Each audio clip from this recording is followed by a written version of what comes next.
Thank you very much for coming, for joining us for this panel, our panel discussion today on China's international relations at a time of rising rule of law challenges. My name is Eva Pils. I work here at the law school, and of course I would like to welcome you, you all on behalf of the Jackson Poole School of Law, as well as of King's College London, to this event. China is, of course, a rising power, and economically and geopolitically more and more important country, and I think that is reflected in its interactions with other countries. In particular, we've seen that over the past couple of weeks, for instance, reflected in the state visit by President Xi Jinping to the United States. And I expect that we will also see this playing out in about 2.5 weeks' time when President Xi will be visiting the UK. Oh, thank you. Cheers. One thing that some of you may have come across in the news media is that the Chancellor of the Exchequer, George Osborne, for instance, has quite recently spoken of his hope for a golden relationship with China that will help foster a golden decade for this country during his recent visit in China. And at the same time, I think there is also cause for concern. There have been changes in recent years, in particular changes of political rhetoric, changes in some of the legislation, such as the national security law, and there have been, over the past couple of months especially, crackdowns on civil society, on academics, on journalists, on lawyers in particular. And all of that seems to call the achievements that have been made in terms of building the rule of law in China into question. And I think that has implications not only academically speaking for the question of whether China is going to, as it were, converge, as it is going to become more and more similar to liberal democratic orders, but also, of course, it has very direct practical implications for the question of how we should engage with China. And that's why we are having our panel discussion, starting with a panel on rule of law and challenges to the rule of law in China, and then a second panel after a brief break that will look at the implications for China's international relations of these recent developments. And I'm very happy to say that we have a wonderful panel here to discuss these challenges to the rule of law. We are very happy, I'm very happy, and I think we are very honored to have been able to invite Professor He Weifang from Peking University to join us here. He's, of course, one of China's best-known constitutional scholars and public intellectuals. So I feel that I need not say much more to introduce him. We are joined also, and we're very happy to have been able to invite Suzanne Yang, Dr. Yang from the Lao China Institute here at King's College London. I think it's great that the law school and the Lao China Institute can collaborate on events like this. And Dr. Yang is a lecturer here, and also she leads the Chinese Governance Innovation Center at the Lao Institute. And she's also a research fellow at Peking University. Then further to my right, we have Teng Biao, Dr. Teng, who until 2014 was a lecturer at the China University of Political Science and Law at Zhengfa Daxue.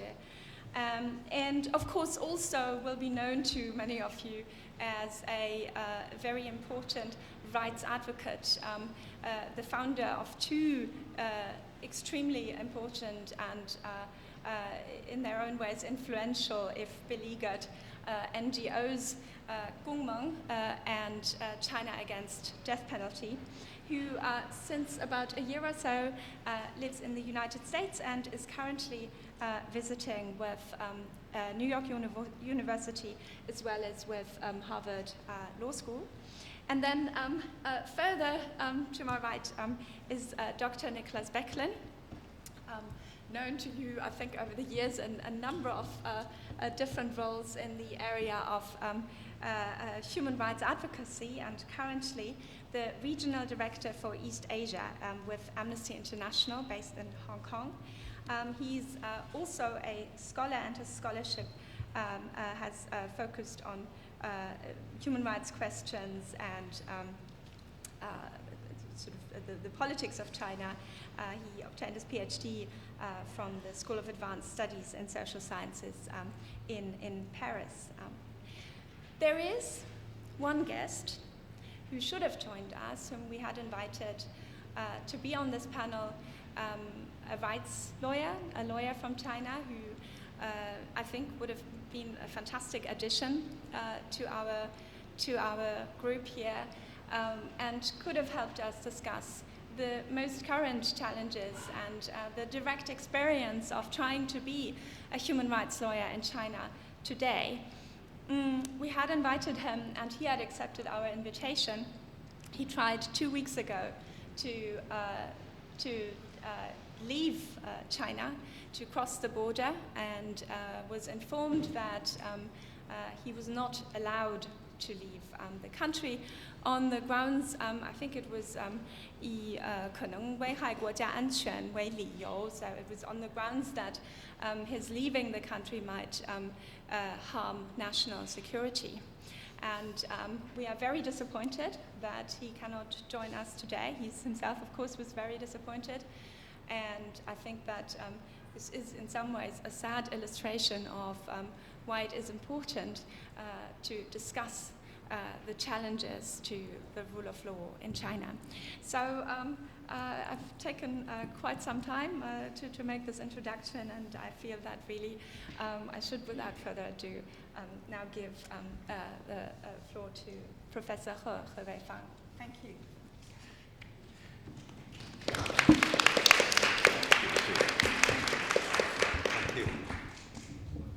Thank you. It's a great honor for me to be here to talk something about the recent development in the legal field in China. But because the Cultural Revolution, my English is not good enough. So maybe I can allow me to speak in Chinese, and I have very high quality interpreters for me. 这张画是正义女神最近访问中国，回到欧洲的时候的场景。This picture illustrates the visit of the goddess of justice after a brief visit to China and then return back to Europe.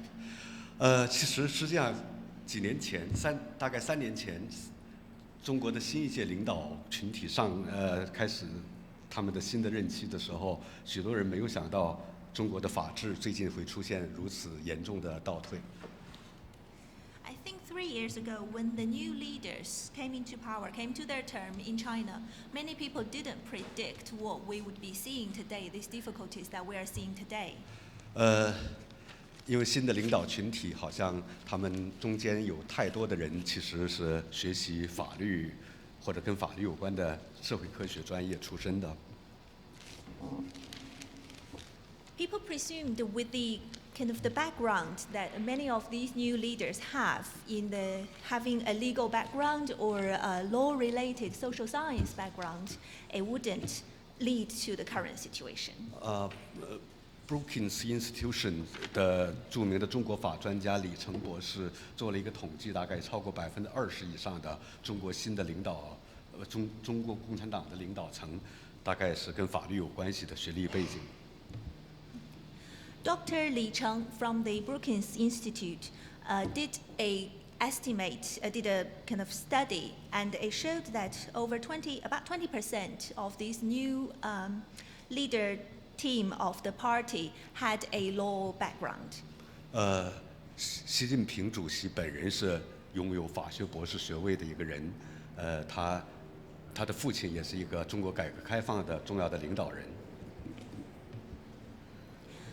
President Xi himself was a PhD in law, and his father was also one of the leading characters in the justice of law reform.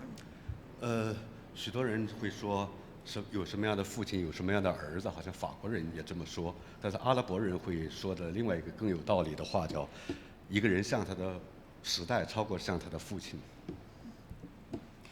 And many people know the saying. Many people know the saying, like father, like son.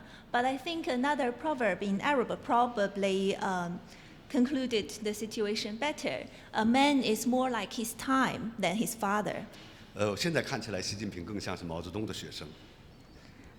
Judging from the current situation, I think it's fair to say that Xi is more like a student of Mao Zedong rather than his father. 最近的3年时间里边，中国开始了非常严重的一个反西方化的一个可以说是一种运动吧。We've witnessed in the last 3 years a rather strong surge of anti-West movement. 官方的媒体不断地发表一些文章，来去非常严厉地批评宪政这样的一种思想，然后说我们所说的依法治国，绝对不等于是西方的宪政。The official channels often release articles criticizing the spirit of Constitution and emphasize that the rule of law that we are talking about is definitely different from what is in the West. 这是我们官方的中国共产党最重要的报纸《人民日报》发表的文章，题目说宪政其实是一个西方跟我们中国做斗争的武器。This is one of the articles published on People's Daily, and the title is that the Constitution is a weapon used for the war against the West. War against China. War against China. Sorry. 这是军队的出品的一个纪录片叫《较量无声》（Silent）。And this one is a documentary made by the army titled "Silent Contest." 这里边非常可怕的，把我跟点了名，同时说他们点了达赖喇嘛，点了维吾尔人热比亚，再点的就是毛于轼和我，大概是这4个人说是在中国实行和平演变的重要人物。And quite terrifyingly, this documentary named me together with Dalai Lama and Mao Yushi, and say the 4 of us are the leading power for the peaceful evolution. 这是这个有一个地方的民众，把南方周末一份中国的自由派的媒体焚烧南方周末的时候的场景。This is a picture of some general public in the South burning a rather liberal paper, the Southern Weekend. 这是发生在中国北部的一个省份山西的民众声讨2位著名知识分子的会议。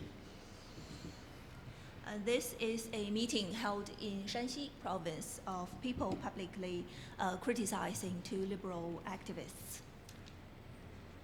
这是湖南的大学生抵制圣诞节，说这是洋人的节日，跟中国没有关系，所以中国人不应该过圣诞节。Picture of university students in Hunan holding signs saying we are against Christmas because Christmas is a Westerners' festival. It's got nothing to do with China. Therefore, we shouldn't have this holiday in China. 他们忽略了其实中国的基督徒大概应该有将8000万人的规模。基督徒这圣诞节是基督徒的节日，不是什么外国人的节日。And they totally ignore the fact that there are about 80 million Christians in China, and that Christmas is a holiday for Christians rather than people of a certain nationality. 在中国的大学里边也开展了更多的马克思主义的一种复兴运动。And we've also seen a new surge in universities on emphasizing the education with the ideology of Marxism. 在过去的3年间，官方规定每一个大学都必须建立独立的马克思主义学院。And the government has also passed a rule in the past 3 years that each individual university need to have an institution on the Marxist ideology. 这是中央党校的校园里边刚刚树立起来的2尊塑像，马克思、恩格斯的塑像。And these are the 2 new statues put in the party's leading university training school. Party Central Party School. For government officials. 伊娃肯定知道柏林有这么一尊很像的像，在柏林市，但是这个恩格斯是在那边，在中国可能变了一点点。And Eva, you must know that there's a similar statue in Berlin. The only difference is the position of the 2 persons standing. 但是当然都一样的是马克思是坐的，恩格斯是站着的这种场景。But what's the same is that Marx would be the one sitting down and Engels is the one standing up. 更加严重的一个情况就是国家安全法最近被通过了，7月1号今年。And what wasn't the situation is the passing of the national security law, which came into effect in July the 1st this year. 这部法律看起来采取了一个非常宽泛的一个安全概念，包括文化安全、经济安全，等等方面。This law used a rather broad definition for security, including economic security, social security. 所以 NGO 各种各样的非政府组织，在中国的非政府组织和外国的非政府主义组织在中国的活动都受到了越来越可怕的干预。And the NGOs, whether it's the domestic Chinese NGOs or foreign NGOs work in China, have been greatly restricted from the coming into effect of this law. 这是一个很小的一个地方的新闻，他们报道说，一个农村里边都要开展境外非政府组织在当地所开展活动的情况，要向上面报告。And this is news from a rather small village saying that they need to carry out an investigation on the overseas NGOs' activities in that area. 那么所有的事情都是为了警惕在中国发生所谓的颜色革命。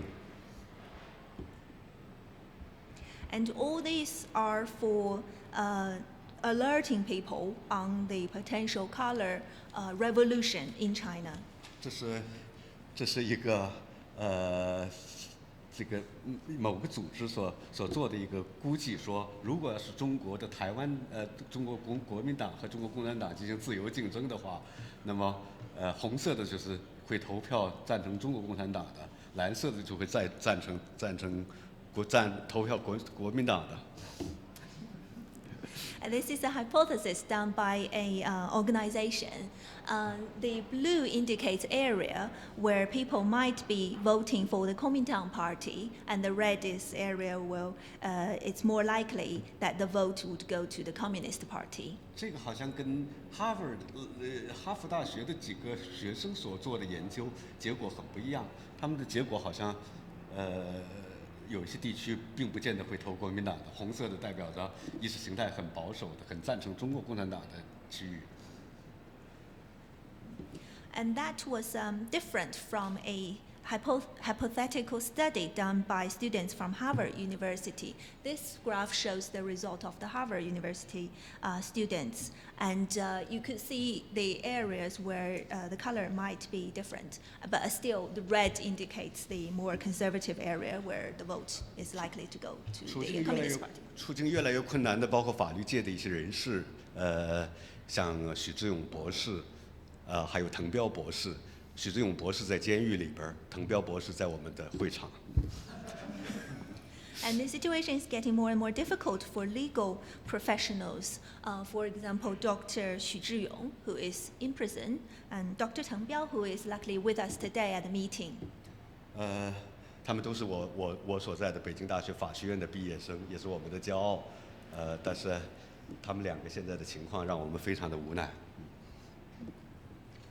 They are both graduates from Peking University, and we are very proud of them. However, the situation is concerning. 当然，许志勇的案件受到了国际方面的很大的关注，这是有关的一些报道。Well, of course, there's great international attention to the case of Dr. Xu Zhiyong. 这是最近的律师，越来越多的律师受到了非常严厉的处罚。大概不完全统计，应该有100多个法律工作者、律师被抓，或者说被那叫什么来询问，This reflects the situation a lot of the lawyers are facing at the moment. According to our estimation, there were over 100 lawyers who are either arrested or investigated in the past. 想想，我们有时候非常的奇怪的是，为什么会在过去的，比方说1990年代，我们曾经有过大概10年的时间，我们非常的美好的黄金时光，但是为什么会发生这样的一种巨大的转变？ What always surprises us is when we think back that we had a good time around 1990, in the 90s. We had a golden age. 我们可以发现，在过去的一些时间里边，邓小平所展现出来的非常开放的对于西方法律的态度。 During that time, we could really see the more liberal attitude led by Deng Xiaoping towards Western rule of law. 邓小平在1990年代的初期曾经提出过一个非常惊人的建议，他曾经建议说，是否可以考虑在中国广东的深圳那个地方，让他们直接适用香港法律。 He even proposed a rather surprising kind of recommendation or suggestion at the time that probably in Shenzhen area we could apply Hong Kong law directly. 想想，如果是香港，那香港的法律就是英国的法律，等于中国的有一部分的区域虽然是中国共产党领导的地方，但是这些地方在法律方面要用香港的法律。我相信在座的Lord Philip 会非常的关注，说这个英国的法律在中国共产党的统治下怎么适用。 If that had happened, it would be quite amazing to see that part of China, although still under the Communist Party's rule, applies a Hong Kong law, which in essence is the common law, the UK law. I think people in the legal field like Lord Phillips would be very interested to see how that is used in a communist China. 在1990年代，市场经济与法治的这样的一种密切的关注，也引起了很多人的讨论。 大家都认为，如果要建设市场经济，必须是真正的法治国家、法治社会。And during the same period of time, people had a lot of discussion on the relationship between market economy and the rule of law. And many people believe that to successfully establish a market economy, rule of law must be in place. 1990年代也是一个翻译方面的一个高峰年代。像大家看到的这个是 The American Law Library， 这是中国和美国当时Clinton 总统和中国的江泽民主席两个人做的一个合作所推动的一个法律翻译的项目。1990s was also a peak time for translation of great literary works in law in the West. For example, this one here was under the initiative taken by the former President Bill Clinton and the former President Jiang Zemin for the translation on the project of translation of English law literatures. 当然，说起法律翻译，大家也不要忘记我们今天的总理李克强先生曾经翻译过 Lord Denning 的《Due Process of Law》，翻译成中文，所以他是很重要的一个法律翻译家。Well, talking about translation of literature work, we cannot forget that Li Keqiang also translated himself the work by Lord Dennis, the Due Process. And in that sense, Li Keqiang himself is also a good legal translator. 当然，他现在不愿意提到这件事儿。But of course, that's a fact that he would rather forget and not be mentioned. 当然。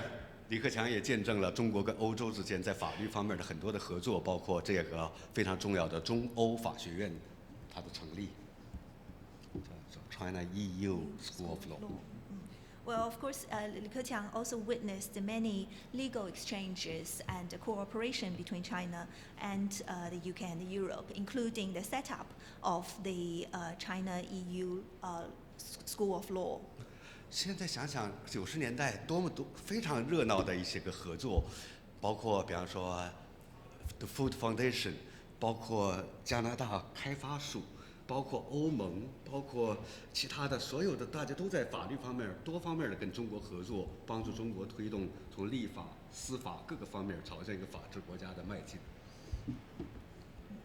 So you think back, 1990s is such a time where these kind of legal exchanges and cooperation happened frequently, including the setting up of the Food Foundation, the Canadian Development Bureau, and the projects carried out by the EU. And all these exchanges helped China to move further towards rule of law in terms of its legislation and judicial execution. 所以，为什么会中国最近3年会发生这样的变化？简直可以说是一个非常奇怪的事情。And that led to the question why in the last 3 years we have gone backwards. 但是想想，其实也可以理解，因为其实，在某种意义上讲，这是邓小平改革的后遗症的一个表现。But it can be understood from the perspective of having this as a kind of a post-revolution, post-reform symptom of the reform carried out by Deng Xiaoping. 邓小平其实把最重要的一些政治体制的一些内容，没有做很大的一种推动。在我看来，其实他有能力去做这样的推动的。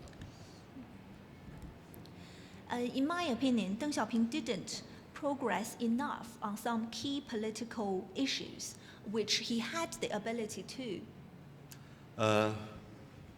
那么现在其实中国共产党遭遇到了他的执政很严重的一个合法性的危机。And now the Chinese Communist Party is facing the challenge on the legality of its ruling. 非常严重的问题是说，一个政党总是要统治这个国家，宣称自己永远是执政的党，但是他所有的成绩都只能够说是经济方面的一个成绩，这是很严重的一个危机。And it is a big question raised to a party, where as a ruling party, all it can say that they achieved are economic achievements. 而且随着法治建设的推动，你会发现，其实法治建设走到一定程度的时候，它就跟党的控制、党对国家、党对社会的控制发生了激烈的冲突。And when the advance of rule of law goes to a certain stage, it starts clashing with the rule of a party. 这是 Philips 的广告，就是剃须刀，说是会做得更好，胡子会越来越少。And this is a joking advert for Philips that is could it be used as its racer advert, saying that we will do better, we will have less beard. 这好像是真广告哎。I think it's a real advert. 实际上，中国这个共产主义，其实在到了1990年代的初期的时候，在全世界范围内都出现了一个基本上是可以说被否定的。但是中国共产党现在看起来还很害怕这样的一种共产主义这种体制被彻底否定。I think in the early 90s, around the world, there had been kind of a denying trend on the communism or the development of communism. However, the Chinese party is still holding very strongly to it and worry about this kind of global deny on its ruling ideology. 我认为习近平完全没有准备，他也没有这个能力改变中国的社会主义这样的一种体制性的体制。I think Xi himself is not prepared, and he doesn't have the ability to change this system in China. 另外，官方现在也不断地去唤起一些国民对历史的回忆，这种回忆其实带有相当大的对外国的仇视，或者说，当然历史的真实，也许就是其实中国近代以来非常多的受到了外国的侵略、外国列强的侵略，但是西方也带来了很多好的东西，官方现在不愿意去回忆这些东西，而且回忆的都是一些悲伤的一些记忆。The official tone in recent media has been to calling on people's memory of history, and that part of history pretty much emphasized on the evasion from the capital countries and that painful past, and choose to ignore the part where, with the coming of different countries, they also brought a lot of technology, ideology advancement. 我一直非常关注的是，其实中国跟日本，它和对西方的态度的差别，这可能跟历史的那个时刻最初跟西方交往的历史时刻有关系。因为日本他们避免了战争，而中国一直可以说是不断的跟西方战争，这样的话带来很多痛苦的回忆。I personally was very interested in the attitude that China held and the difference between the Chinese attitude towards the West and the Japanese attitude towards the West, especially before the start of the war. I think the difference lied in where in Japan it avoided a direct conflict with the West, whereas China entered war with the West at the very beginning, and that led to a lot of painful memory later. 中国的法治建设的非常重要的一个困难，其实还是最根本性的困难，来自于我们的历史的传统，或者说我们传统的社会的一个经历。I think the fundamental difficulty of advancing rule of law in China came from the history that we had, or what we experienced as a society as a whole. 早在2000多年前，中国社会就告别了封建社会，这一点对于中国建立真正的地方自治产生了很大的困难。I think back to more than 2,000 years ago, we finished the feudal society, norm of society, and that led to the difficulty of real autonomy of each different regions. 我认为，封建社会其实是非常糟糕的、不大好的联邦制度，而近代的联邦制度是非常好的封建制度。I believe that the feudal society is a kind of worse form of a federal system, and the current federal system is a rather good form of a feudal society.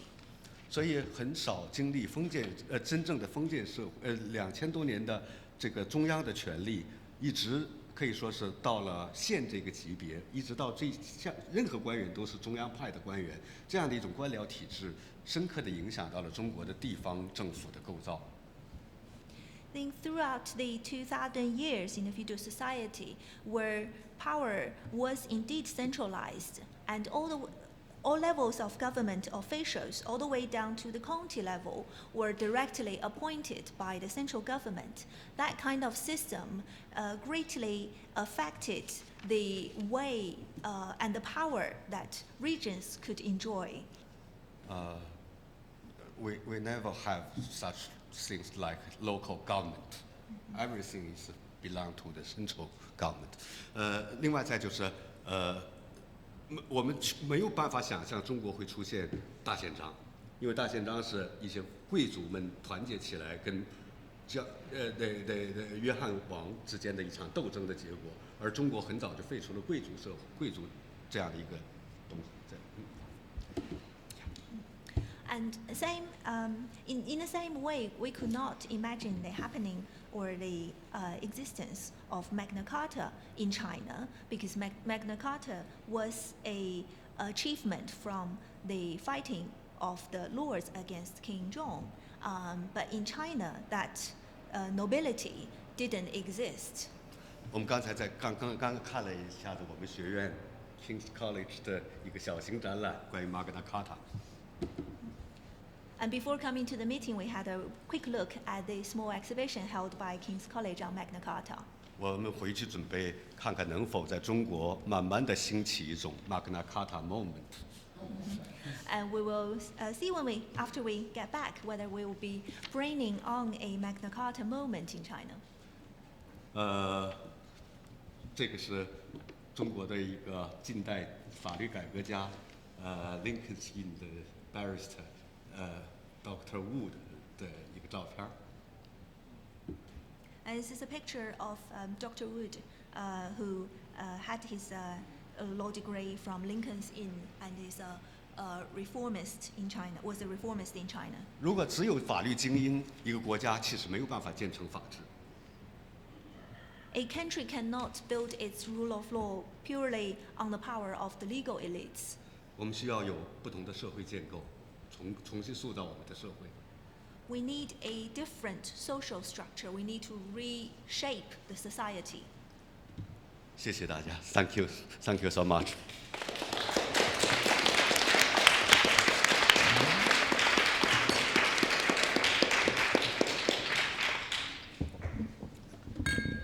Well, thank you so much to Professor He Weifang.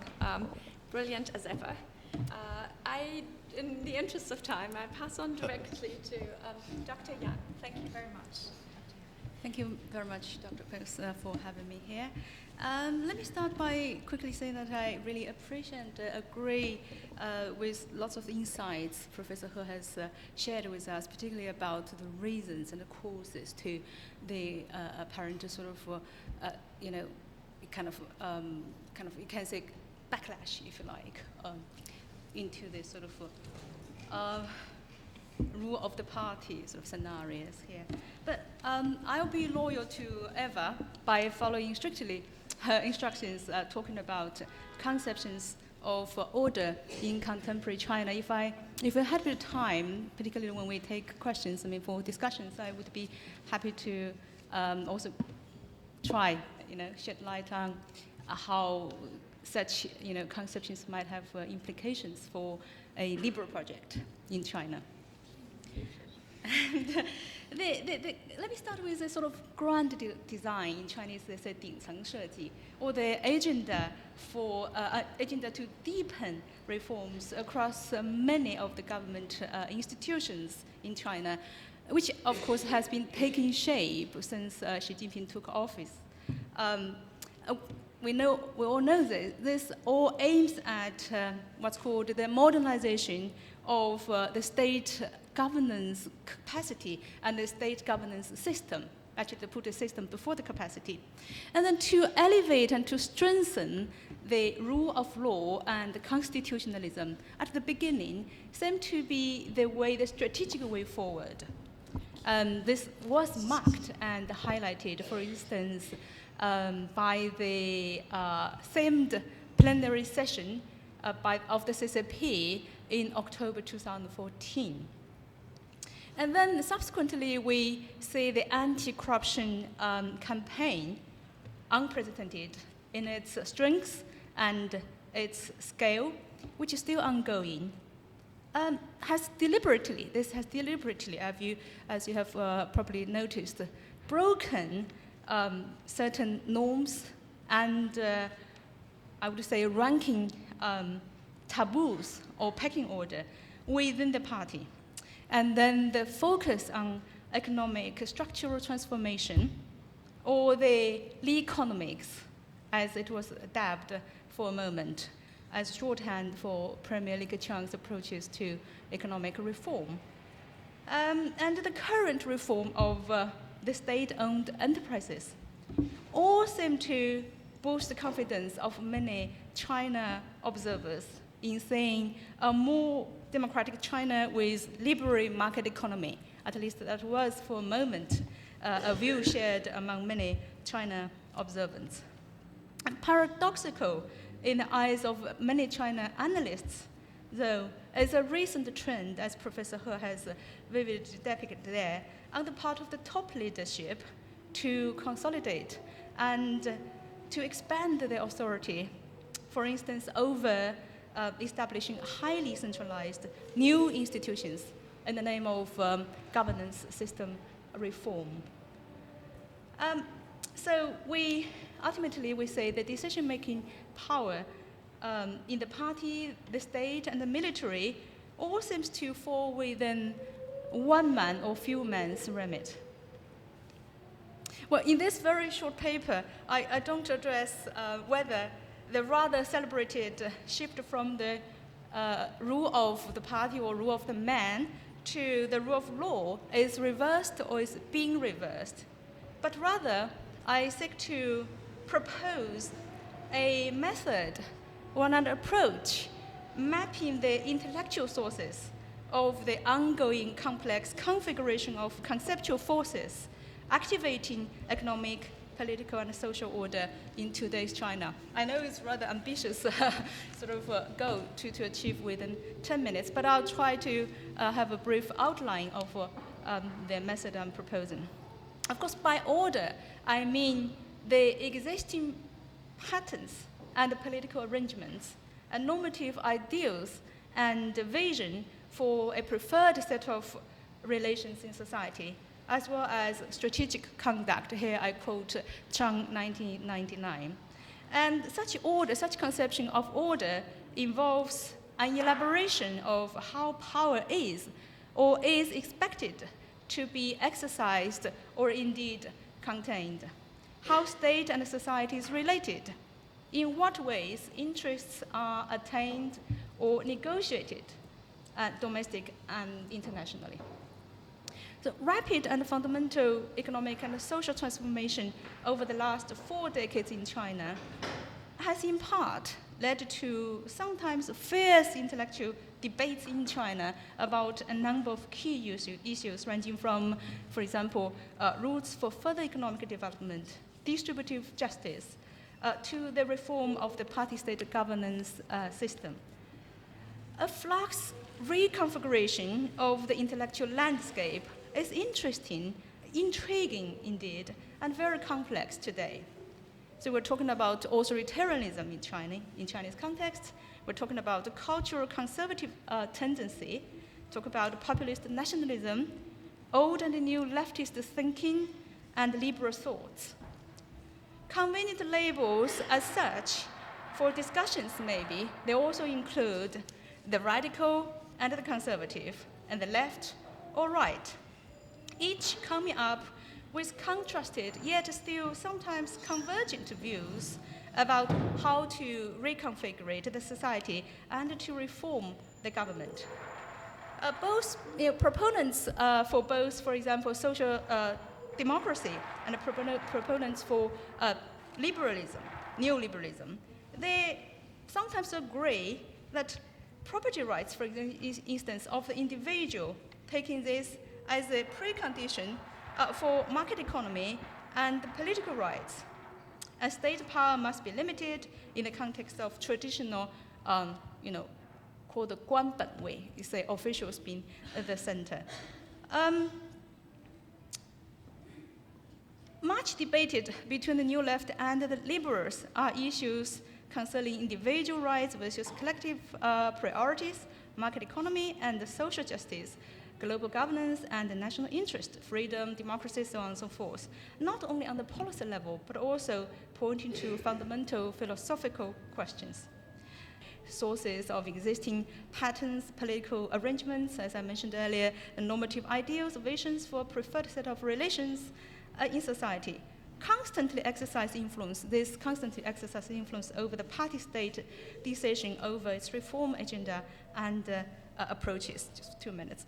This phenomenon requires study in their own right, and as actants, as Latour would have it, in the social and political order meta system.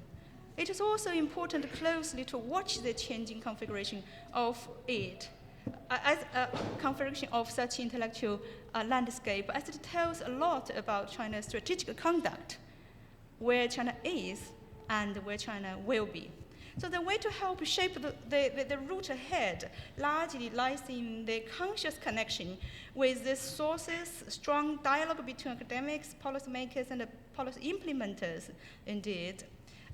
We all know in such a huge scale of social experiment as China's, analysts may choose to present a set of empirical data in support of their hypothesis, but any critique may point out that the data is insufficient and more data is required, or that they may come up with alternative interpretations of the available data, the shared data. In scientific research, this procedure continues till everyone agrees that the data and the explanation match. But in social and, of course, political practice, it may be all too convenient simply to claim the burden of proof rests with the proponents or opponents of a certain set of ideas. So in conclusion, I would say conceptions of order in China today possesses historical roots, as Professor He has already pointed out, and sources, and are subject to certain forces, historical and empirical, which express in a way which requires careful and neutral analysis utilizing the scientific method. So ideas from out with China are an influential constituent element of China's conceptualization of order and governance within the meta-system which prioritizes conceptualization and action with what is termed the Chinese characteristics. Indeed, if any, what these characteristics are, their sources and how they are deployed and interplay with other ideas. This is a long-term rich field of research and analysis which this very brief presentation has merely touched upon. Thank you. Over to the chair.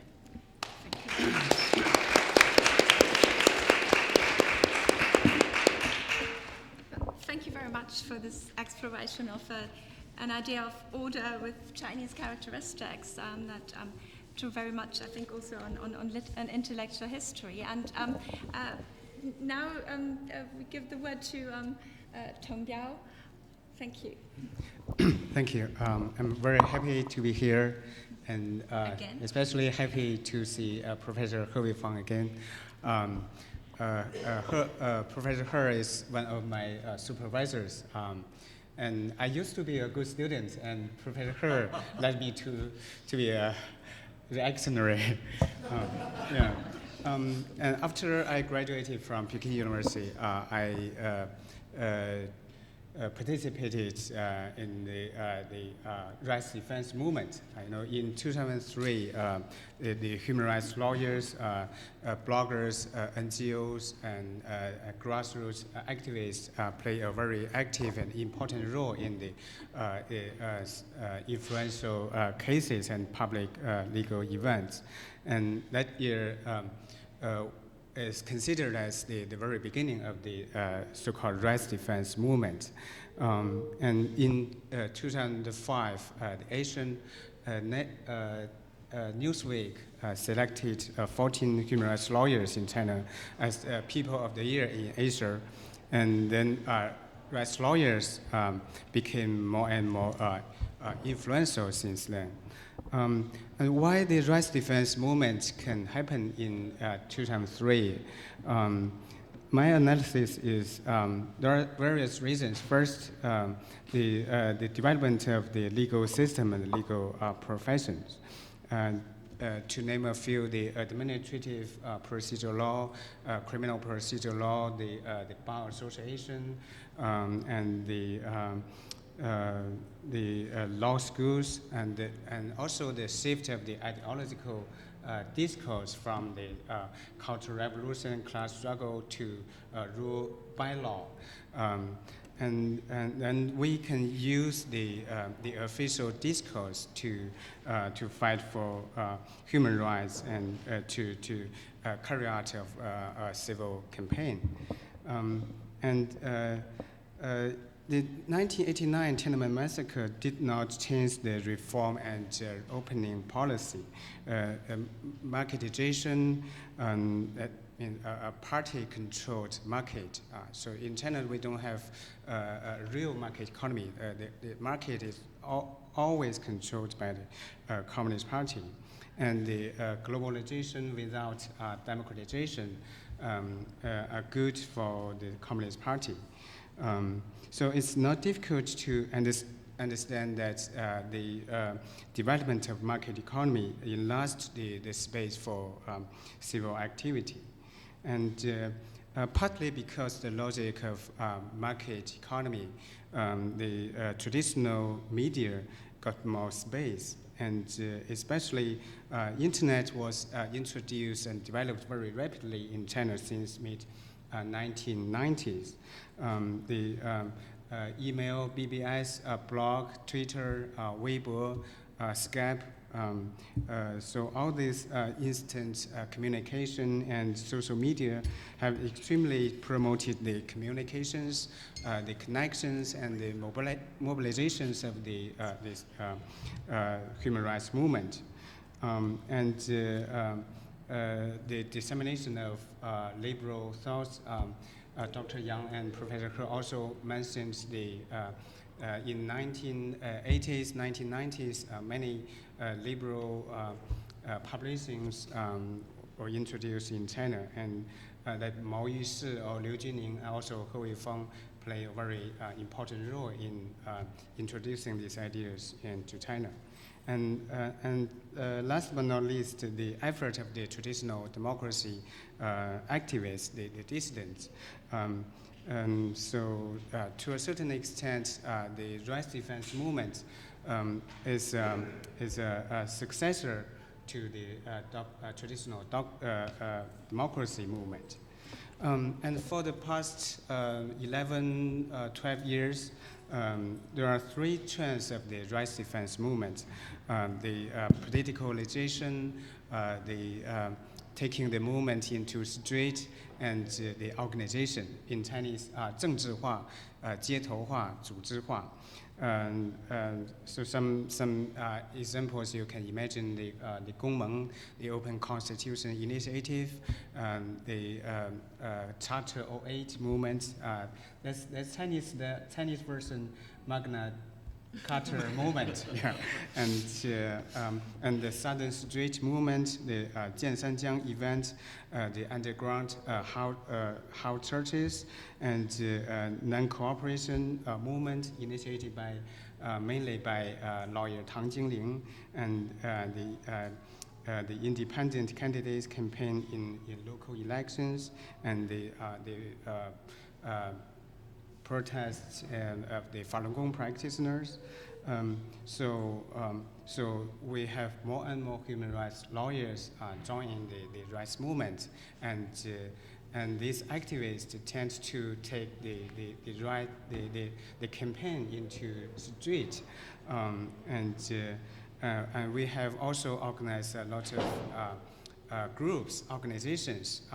In China, it's very dangerous to form a political organization, but we can use the social media, the internet technology to organize some online groups. That we have a Chinese human rights lawyers WeChat group, and and we use the internet a lot to connect the activists and NGOs all over China.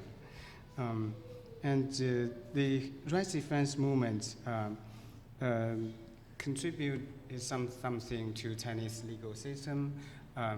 For example, the abolition of custody and repatriation system, and also the abolition of 劳教 education through labor system, and the death penalty system, the growing NGOs, and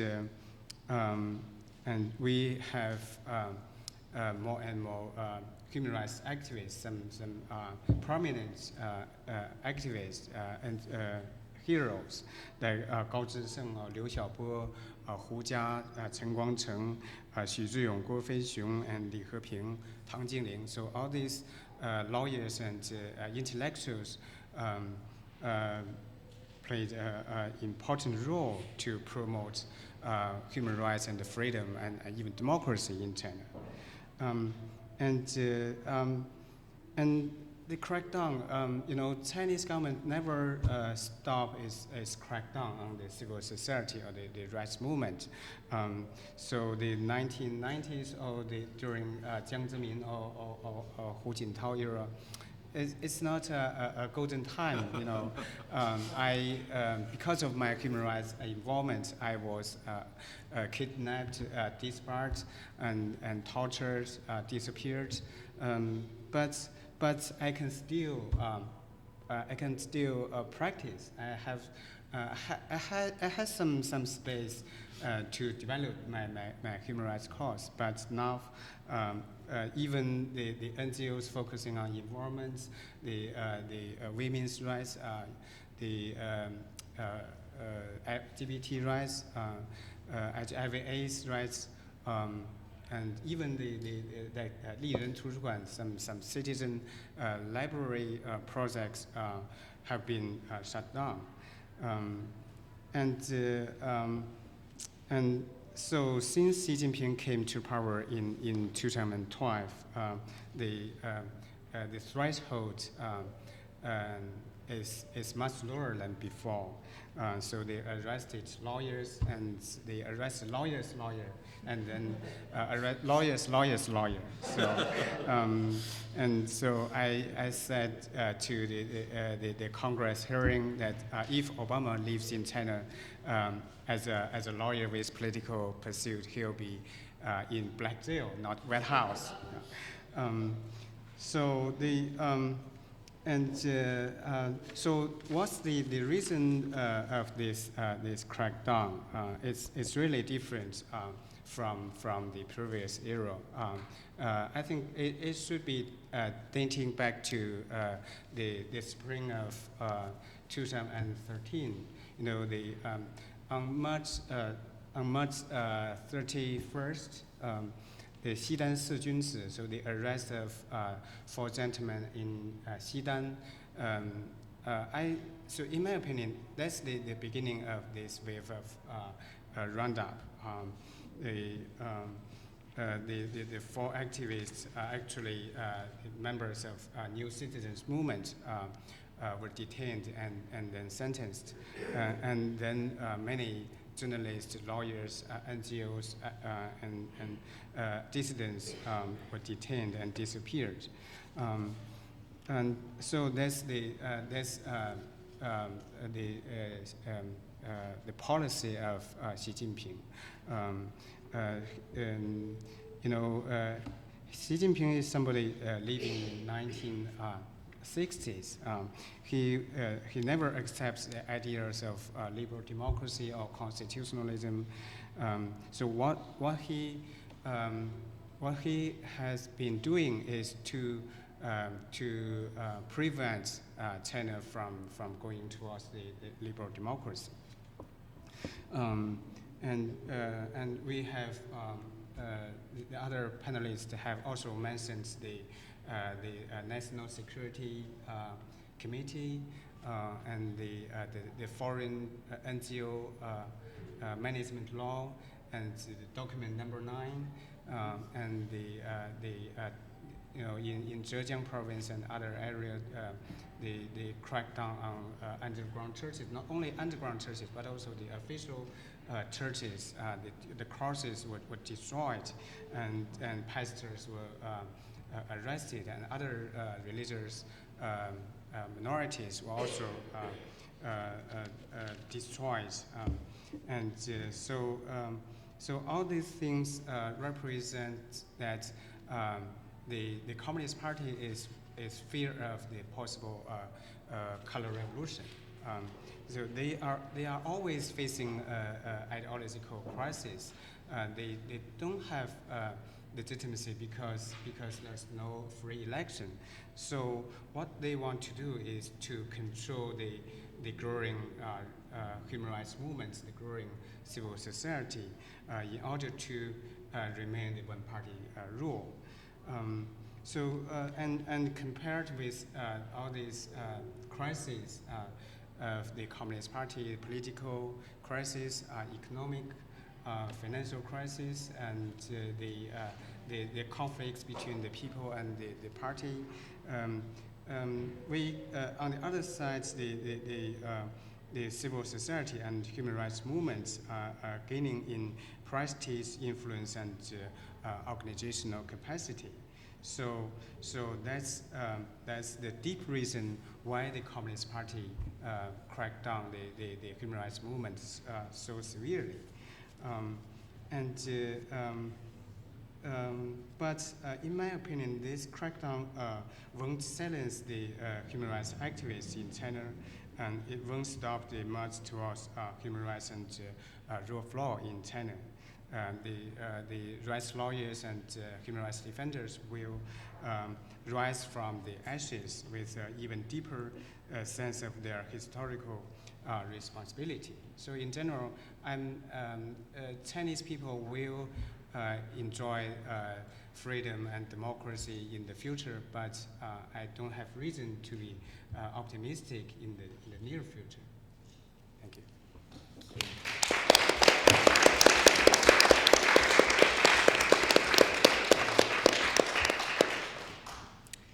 Thank you very much, Tang Biao.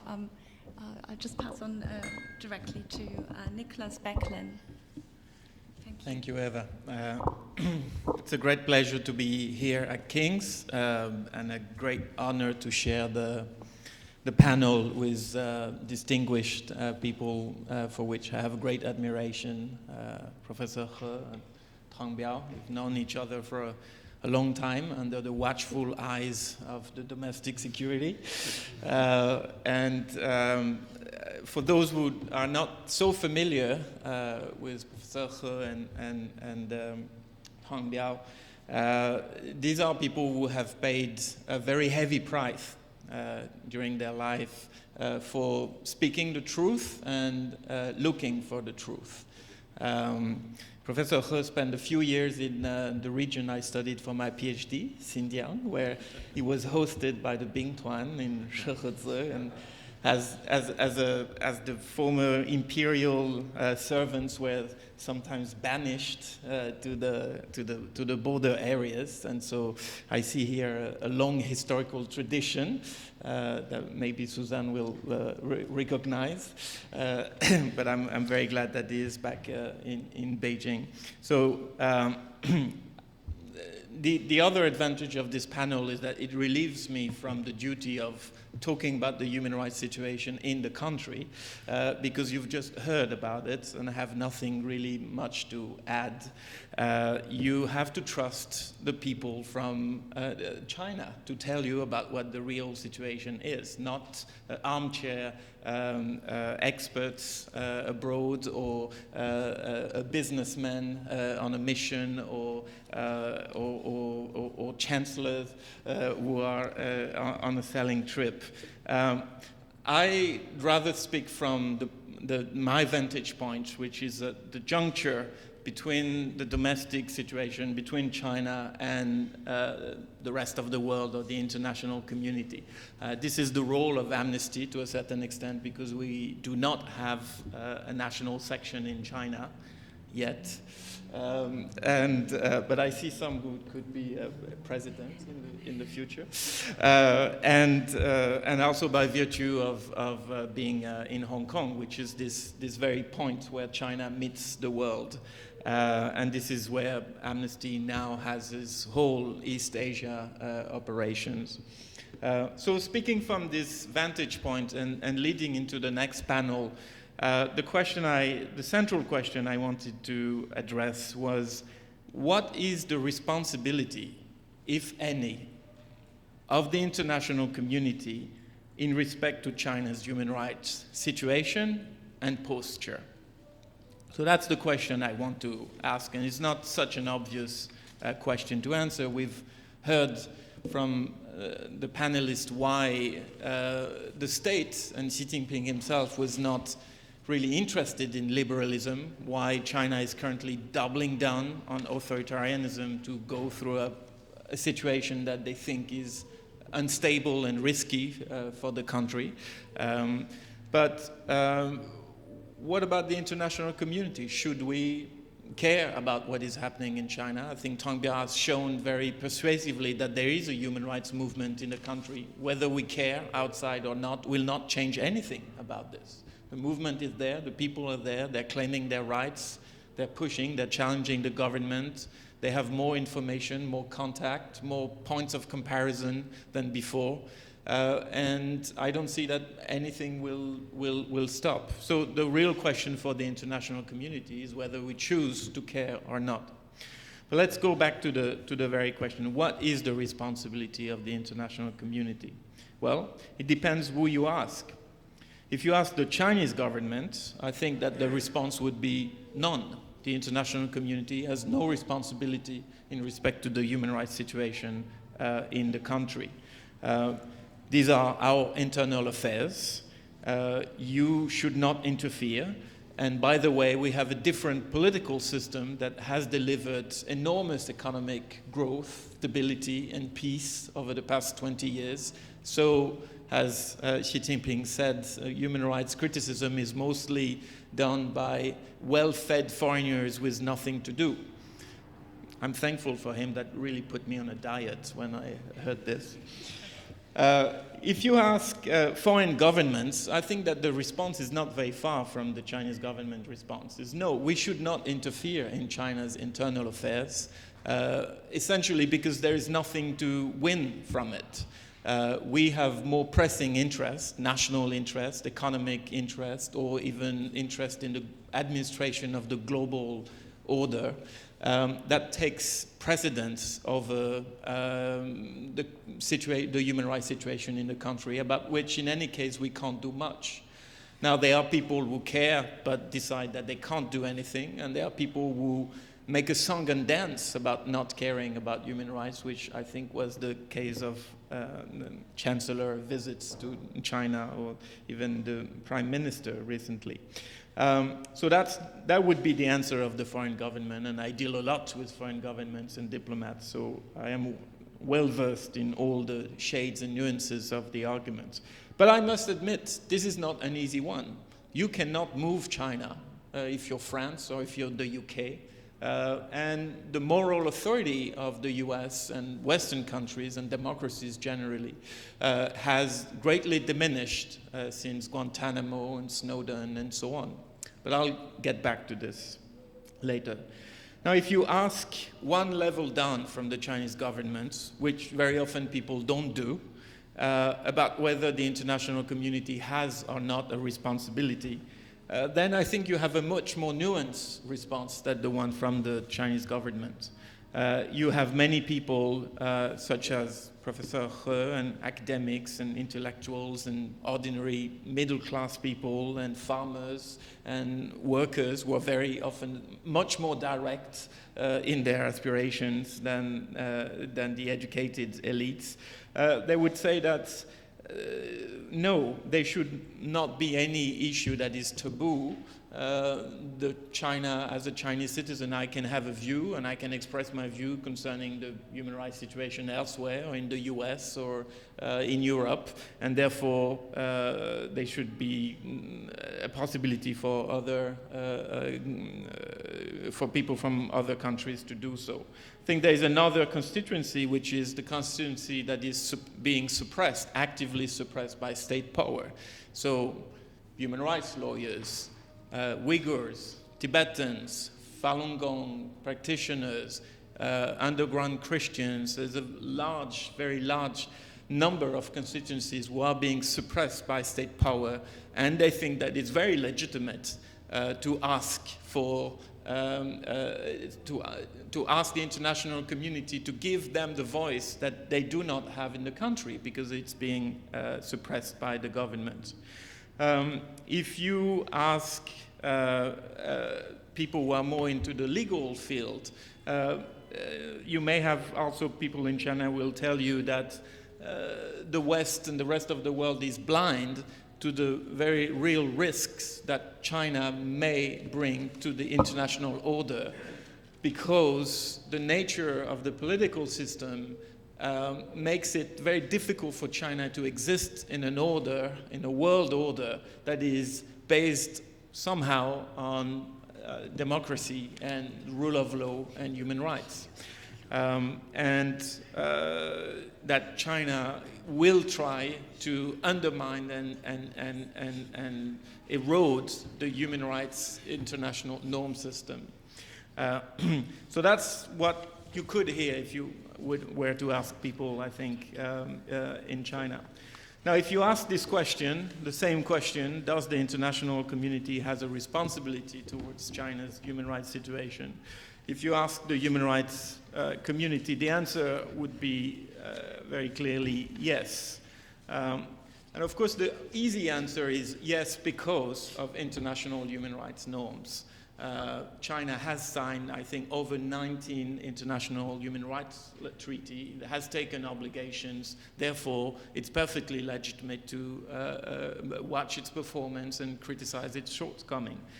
But I think the much bigger issue here is we have to go back to the real philosophical origin of human rights in less than 1 minute, which is, at its heart, in my view, the human rights idea is the counterweight to the principle of national sovereignty, which is a fairly new one in the history of mankind.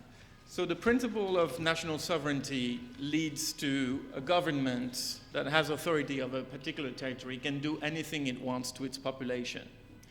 Right? And then at a certain moment, at a certain point, through the development in philosophy and other things, this concept was found lacking. And people said, well, there is a limit to what the government can do to people within its national jurisdiction in the name of sovereignty. There is a certain limit where someone is more than the country he is born in, or she or he is born in. And so, by definition, human rights is a limit to the principle of absolute sovereignty, state sovereignty. And we may have forgotten this, but the Chinese government has not. And the reason why it is fighting human rights as an idea, as an institution, is because it is a limit to sovereignty, which in turn is a limit to its domestic architecture of power. And there is a reason why China introduces a law that seeks to legitimize internet censorship, broad politically motivated internet censorship, and calls it cyber sovereignty law. It doesn't call it censorship law, it calls it cyber sovereignty law. So you're going to see this concept of sovereignty keeping all the time coming up and up and up in the international stage. I think I'm running very short of time, so just one last idea. Now, what you're seeing now with Xi Jinping is really an era where the national security, the concept of national security flowing from this desire to have absolute sovereign authority is being institutionalized. There are 5 laws on national security, one called National Security Law, the anti-NGO law, the cyber security law, the counterterrorism law, and you will have also a national security law, national the provision for review of foreign investment. So this is a complete architecture of national security that Xi Jinping is building. And he's building it also because he's building his own power base, because he can't trust the domestic security people. Zhou Yongkang, the number one, tried to put an alliance with a princeling, Bo Xilai, and take him down. So he can't entirely trust the domestic security apparatus. Therefore, through this new national security architecture is also building a power base. And you see people from the military intelligence coming in. You see people from the State Secret Bureau coming in. He's building his own internal KGB that China really never had. So the prospects are not great in terms of human rights progress in the coming years. Now, clearly, the responsibility of the international community is to be candid and objective about these developments. You may not have great hopes of pushing Chinese government in one side or another, but at the moment, we are really in a charade where we pretend that China is moving into one direction, which is broadly convergence with international norms, whereas every single piece of evidence, as the panelists have stressed, goes in the opposite direction. I'll stop here.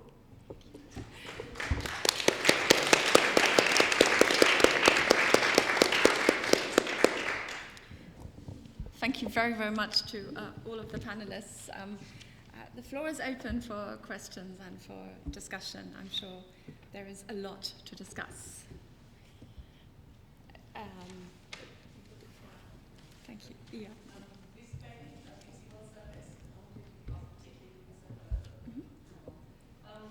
Oh, excuse me, the microphone actually, thank you. Hi, Lucy Bailey, BBC World Service. I wanted to ask particularly Professor He, but the rest of the panel as well. The last plenary of the Communist Party actually had a focus on the rule of law, and I wanted to know what you made of that, why they chose to have that focus, what is meant by rule of law with Chinese characteristics, and whether there is anything positive, a straw that we could clutch from the fact that they had that focus. Is it just the complement of hypocrisy, which is sometimes described as they feel they have to pay lip service to the rule of law because they're in a globalized economy? Or is there something that we could, and human rights activists and other legal activists in China can use as a lever, because this language is still being used, keeps coming up in the public domain. It's not something that they've just dropped talking about. They're still talking about it. Mm-hmm.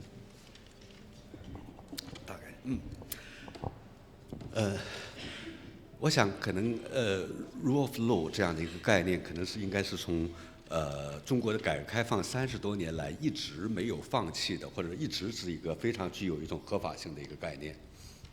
I think the concept of rule of law itself has been rooted in the 30 years of reform, and it's a concept that was never given up on. 在前一个中共的一个那个四中全会开会之前，许多人觉得这次会议可能会做出一些非常重大的改变，但实际上这次会议没有做出任何让人非常高兴的改变。Many people thought before the fourth plenary that a lot of important changes would happen through this plenary, but sadly we didn't see that. 这次全会的最后的决定，空前多频繁的使用依法治国这样的概念。我不知道像中文的依法治国在英文里边能够翻译成 rule of law 吗？还是滕彪你觉得可以这么翻吗？依法治国还是应该叫 rule by law 的，大概是这个意思吧。And one of the things, as you said, throughout the plenary and the later publication, was this repeated use of the term 依法治国, which I myself is not completely sure whether we can translate that into rule of law. And I think it's probably more accurate to say rule by the law rather than rule of law. You know, judicial independence still a taboo in Chinese political discourses. That is evidence for the government never imaged the rule of law in China. This is not the content of Chinese dream. 和 China's Dream of Xi Jinping。那么我觉得其实一方面强调法治，另外一方面强调中国党对社会的控制、党对国家的控制这方面，这是四中全会的一个非常重要的特点。我觉得这是把两个真正不能够结合在一起的东西，想把它结合起来。So I think the plenary on one hand emphasized on this rule by law, and on the other hand emphasized on the control of the party over the society, over the people. And these are two things that are in nature clashing with each other, but the party managed to cleverly put these two together. Thank you very much. I think Xiao Jiang had a question. Oh, would you mind?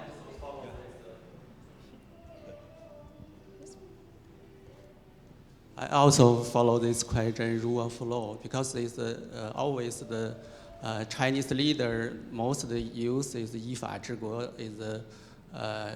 is a governing country according to law. It means 治是那个制服的制，一看就是官方的。那个society talk about the rule of law is 水制，三点水的 rule of law.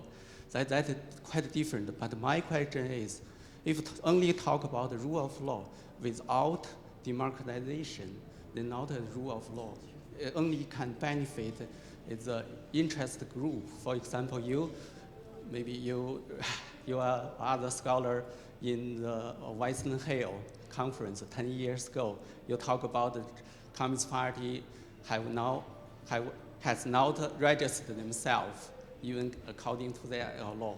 That's true, but if your society have now in power and push this society, the government change, they definitely can change. This means the democratization is a very important thing, because rule of law is a contract, is marketing. So that's why you can refer is 1989 Chinese government the translate so much law. They only want to join global market, but it doesn't mean they want to follow the rule of law, and they follow this law. They dominate the law. It's like the traditional China is a legalist school, 法家. That is this big problem. I think it's the rule of law. If you society only talk this issue, the lose is the subjectivities. That's the main comments. Thank you. Yeah. Yeah, thank you very much for this comment, drawing out a linguistic difference between two words, that one of which 法治 translates into legal system, the other one of which 法治 pronunciation is the same, but it translates into rule of law.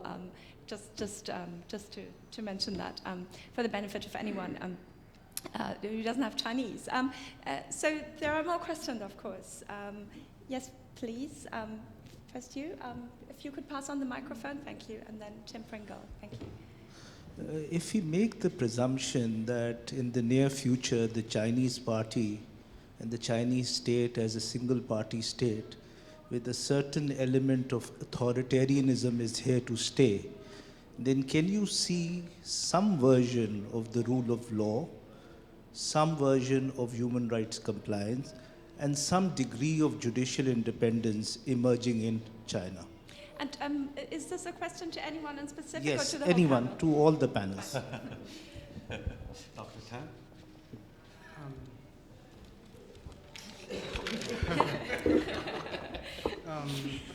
I'm not sure if I understand your question clearly. I had an op-ed in Washington Post that Chinese rule of law, rule by law, is only an empty promise. It's used by the Communist Party to cheat and to manipulate the international community and also the domestic people. So in China we have some good terms, rule of law, human rights, constitution, but things are changing, and all these things are banned by the new administration. in general, I think we also Shao Jiang's point. I think without mentioning the democracy or democratization, rule of law or rule by law is really meaningless. So we have to change the political system fundamentally. I published a book edited in Hong Kong recently, Back to Revolution. So we call for a new idea on Chinese political transition. Without the party competition system, the promotion of rule of law or human rights or the victory of some human rights cases really can change a lot. I'm inciting the separation of the state here. Thank you, Zhang Biao, for inciting state subversion or sort of discussing that concept, I suppose we should say.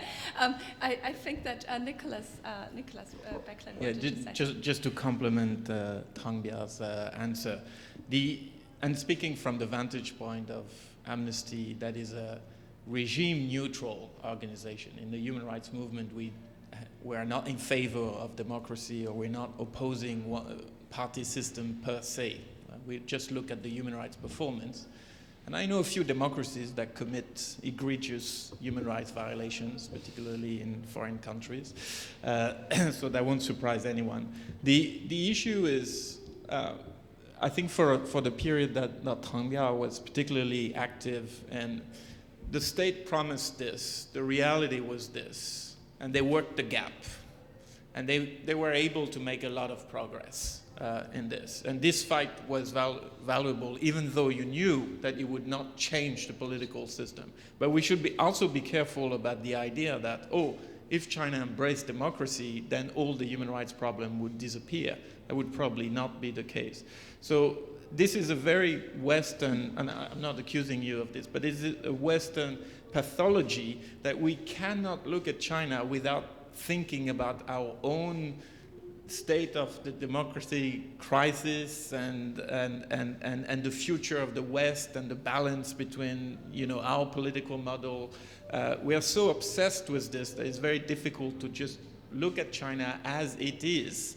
And it was there before Europe came to be, and probably will be there after.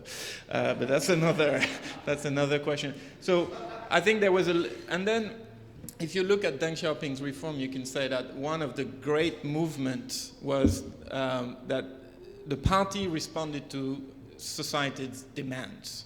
So especially in '89, they missed the turn, and then they had a political crisis, and then they had to bring the army, massacre, and so on. But after that, they really tried to meet social demands. So politics in China, if you're a party secretary, is identifying social demands, deciding which one you can channel in, which one you respond, and which one you suppress. This is politics. That is day-to-day politics. Now, at some point, we reach a limit where you can meet social demands but without giving any political power. So you can set up a legal system, but still keep the top. You can create a commercial press, but still keep the censorship. But then there is a point where you cannot make any step forward without giving political power. At this point, if you want to reform the judicial system, you have to give more independence to the court and the judge. That's a political decision. You have internet, you have a free press, or at least free journalists in their heads, but it's still not a counterweight. So the next step is, you need freedom of information or greater freedom. That's a political decision. So the Chinese model has sort of hit this upper limit where it becomes this question of, yes, you need some sort of political reform. So my quick answer to your question is no.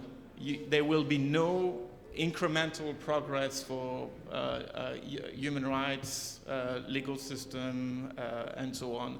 And on the opposite, what we're seeing is that the hidden costs of many of the reforms are starting to show up. What you see with the environmental crisis, which is the hidden cost of the economic development. You're going to see it in the property market, you're going to see it with demography, and you're probably going to see it in many other aspects as it starts to show, because you can't really hide it anymore.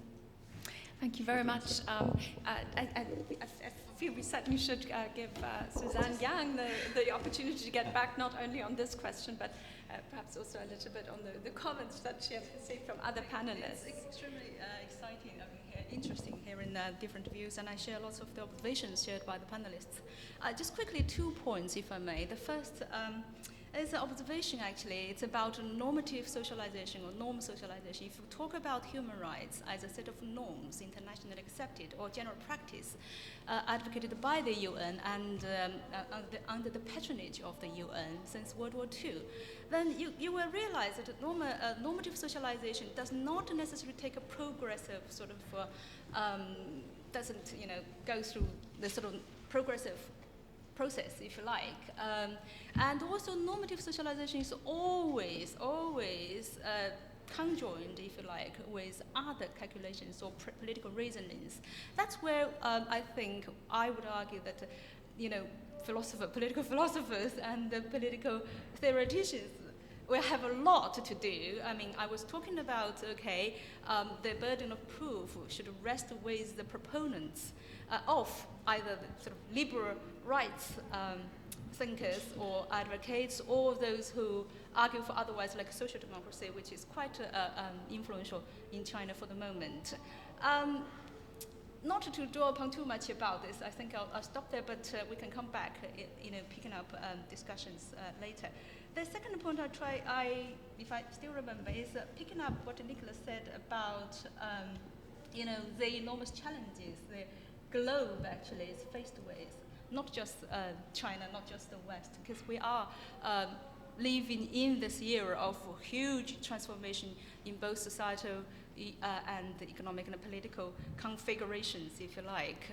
And China particularly has encountered tremendous challenges. We don't need to be particularly sympathetic to understand this. We can just observe from outside how many sort of issues are so troubling, even with in terms of the domestic top leaders' sort of personal feeling of being safe or secure. I'm not just saying that can justify any changes, in the political agenda for reforms, but I think I tend to pick up the more positive, not just the language, but also the practice, say the efforts or the agenda of deepening the reforms through modernizing or demodernization of the government governance system. As kind of Professor He already said at the beginning, if you really make great efforts to promote rule of law, the Chinese or the English version, or the international version, 法治, or really rule by law, rule of law, the very fundamental conditions need to be there.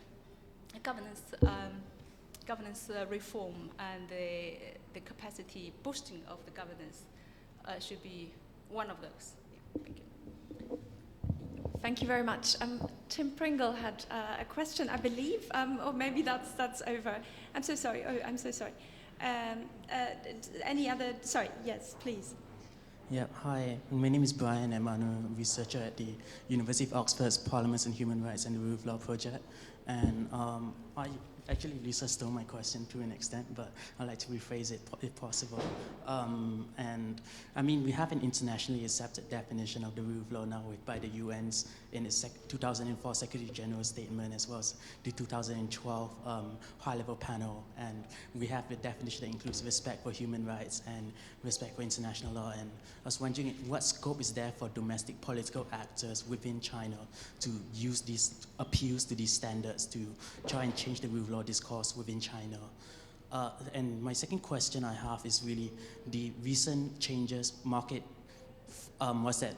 you could say economic declines or slowdowns in China, as well as the stock market declines. How does the CCP's failure to control this impact Chinese people's perception of its legitimacy? Do you think that this will change the party's ability to control people using rule by law? Thank you, and I'm afraid that will have to be the last question. Anyone who wants to pick up this question or one of these questions? Okay. Okay. Here's another question over there. I'm sorry. Let's see.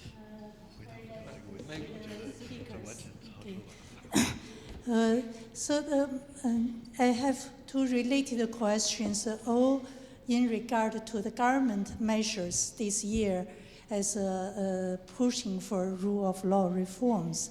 I agree that the slogan has been there since the late 70s, but it seems like this year it has been intensified. So the first, I'm thinking of two measures.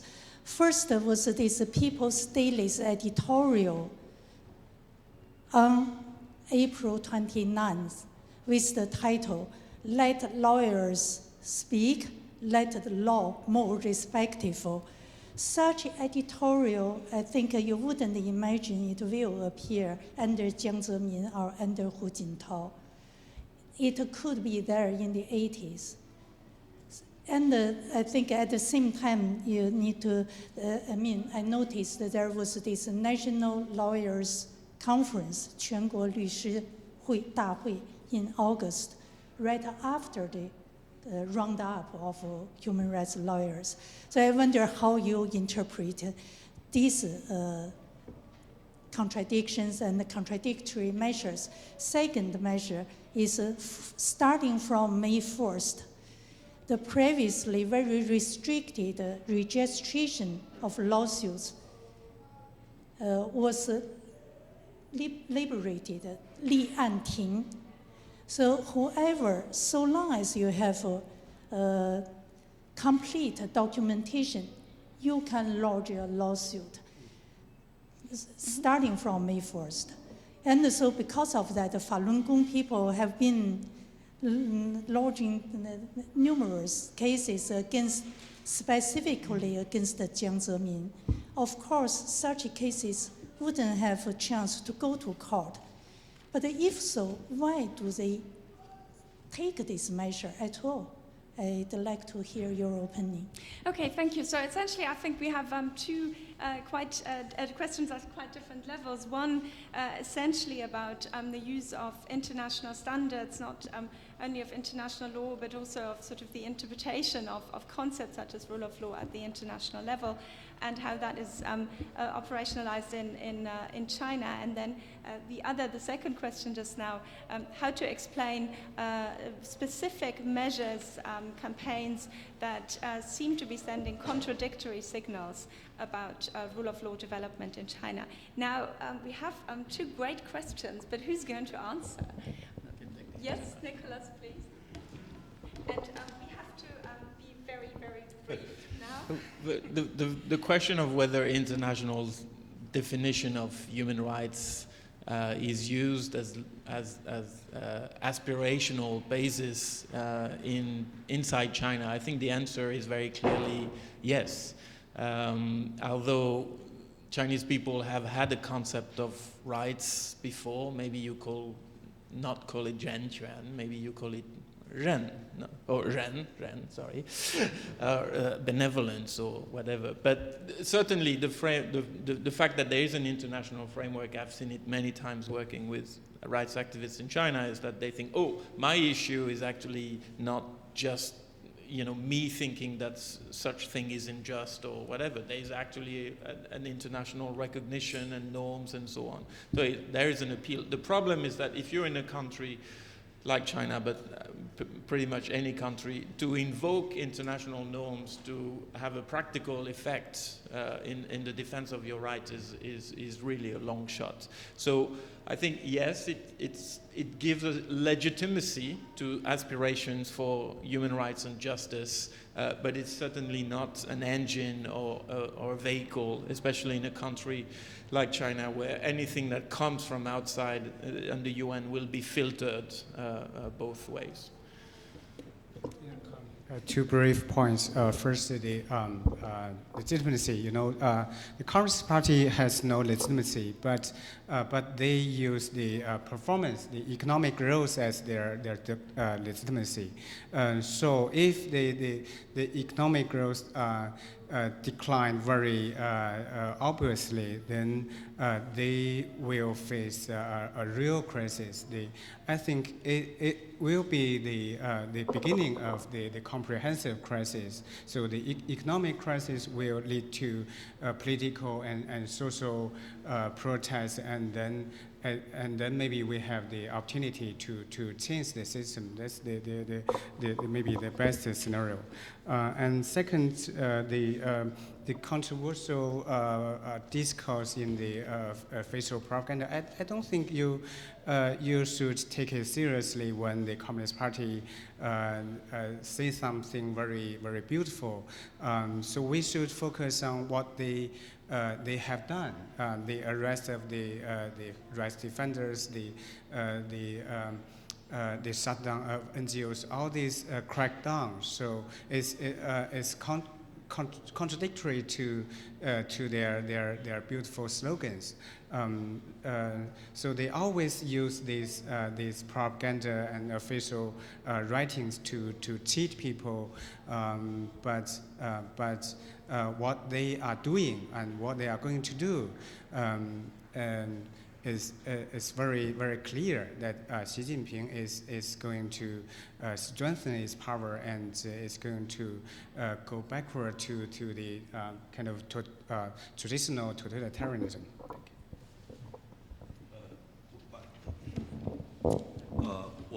我只是讲一点点，我觉得让我们不要太悲观的事情，就是实际上现在有个中国著名的律师，也是滕彪 Nicholas 都非常清楚的蒲志强，蒲志强的案件现在在检察院、检察官和法官那边遭到了很大的一个抵抗，这些法官们、检察官们说，这样的案件根本不是犯罪，我们不能够做这样的事情。Just a little bit something to raise our spirit a little bit and look a bit less pessimistic. One of the famous rights defender lawyers, Pu Zhiqiang, who Teng Biao and Nicholas are very familiar with, his case is now seen by the procurators and the judges as this is not a crime and this is not something we should be looking at and should be doing. 中国共产党的会议上说，以后法官和检察官如果判错了案件的话，一辈子要追究他们的责任。他们说这样的案件不是我们决定的，你们怎么追究我们的责任呢？ And it was also in the meeting that the party said to the lawyers and the prosecutors that if they've done wrong in their handling of the cases, they'd be held responsible. And these judges and prosecutors are really against that and really worried, thinking that if the cases are given to us out of our will, out of our control, you cannot really hold us responsible for these kind of wrong cases. 那位女士刚才提到的这个《人民日报》的文章，其实您知道，《人民日报》它不是以同样的头脑组成的编辑，他们那个编辑两边互相的经常是像精神病一样的互相打架，所以《人民日报》也是不统一的，不是铁板一块。 And to answer the lady's question on the article in the People's Daily, I think it's fair to say that the editors for People's Daily hold different opinions themselves and they fight like lunatics most of the time. And therefore, it's common to see articles that are contradictory in their opinion. And so it's not surprising sometimes seeing a more progressive article being published on People's Daily. Thank you. Thank you very much. One very last, very brief comment. Observation, actually, to kind of respond to Teng Biao's observation. I think I was in China over the summer most of the time. My observation about the awareness of rights, human rights and liberal rights, is very keen, very strong among not just the highly highly educationally highly attained people, but also among the grassroots. That's one observation. So I don't think the government can take liberty to fool or manipulate that much anymore, if they ever did that. The second observation is, okay, I'll share that later maybe. Yeah, thank you. No problem. You can sit in the chair. Yeah. Okay, please. I was about to say, yes, in general, human rights, I think, practiced under the UN or through the international organizations, through documents and the conventions. I mean, it's a set of practice. It's not so much all done project by the political philosophers. That's one observation I can want to share with us. And also, I think in China, Professor He mentioned this sort of for intellectuals fighting like lunatics. And I was there with them fighting when I was there. And we really, really, when I say we, I mean intellectuals all over the world, not just in China, but here and in America as well, do need to put lots of more efforts developing those sort of theory. Thank you. Thank you very much. Thanks to all of you.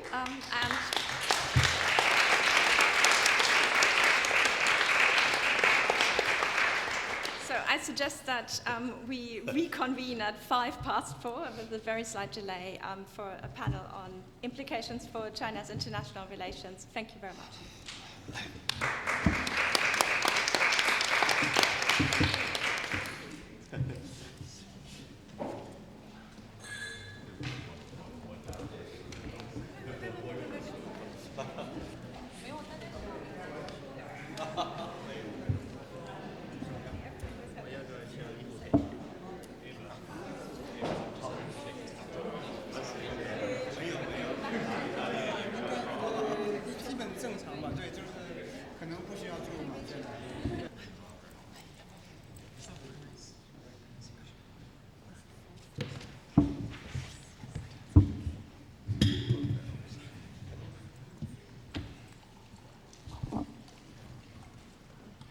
Thank you very much. My name is Perry Keller. I'm the reader in Media and Information Law in the Dixon Poon School of Law, and Eva has kindly asked me to chair the second panel this afternoon. We have 4 distinguished speakers this afternoon. Steve Tang is Professor of Chinese Studies at the University of Nottingham. His specialty is in governance and political relations in China, also including Hong Kong and Taiwan. He's very interested in issues of security and foreign relations and has published widely on these issues, both in academic publications and in more widely in popular press. Corina Barbara Francis, on my left here, also has an important background as a scholar, both writing and publishing on issues including Chinese civil society, teaching in American universities, but also she works as an independent consultant with NGOs in China on project development and capacity building.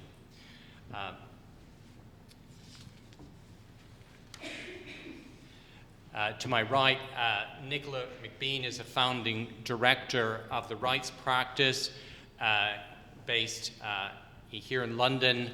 The Rights Practice works on practical solutions and ways to promote respect for and protection of human rights. And it has been significantly involved in China, working with NGOs, universities, research institutions, and lawyers on projects which are aimed at developing sustainable and local initiatives directed towards the protection of human rights and also furthering public participation. And on my furthest right, Tom Kellogg is East Asia Director for the Open Society Foundations. He is well known as a scholar on Chinese law and China issues, and contributed significantly in that area, and has taught in American universities as well, and is currently an adjunct professor at Columbia University. So I'd like to then turn to Steve Tsang to begin our panel this afternoon. I'd just like to also remind everyone we've had a little bit of trouble with the microphones. If you could speak quite directly into them, that would help. Thank you. Well, thank you very much, Perry, and thank you, Eva, for organizing this event and inviting me here. I gather that we are all given 10 minutes, and I'll try to stick to that so that we have a bit more time for discussions. The brief I was given to was to speak to you about the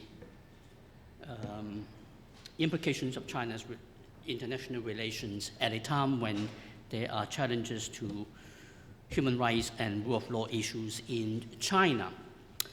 So I wish I could start off by telling you that the general atmosphere, international climate for it is like the weather in London today.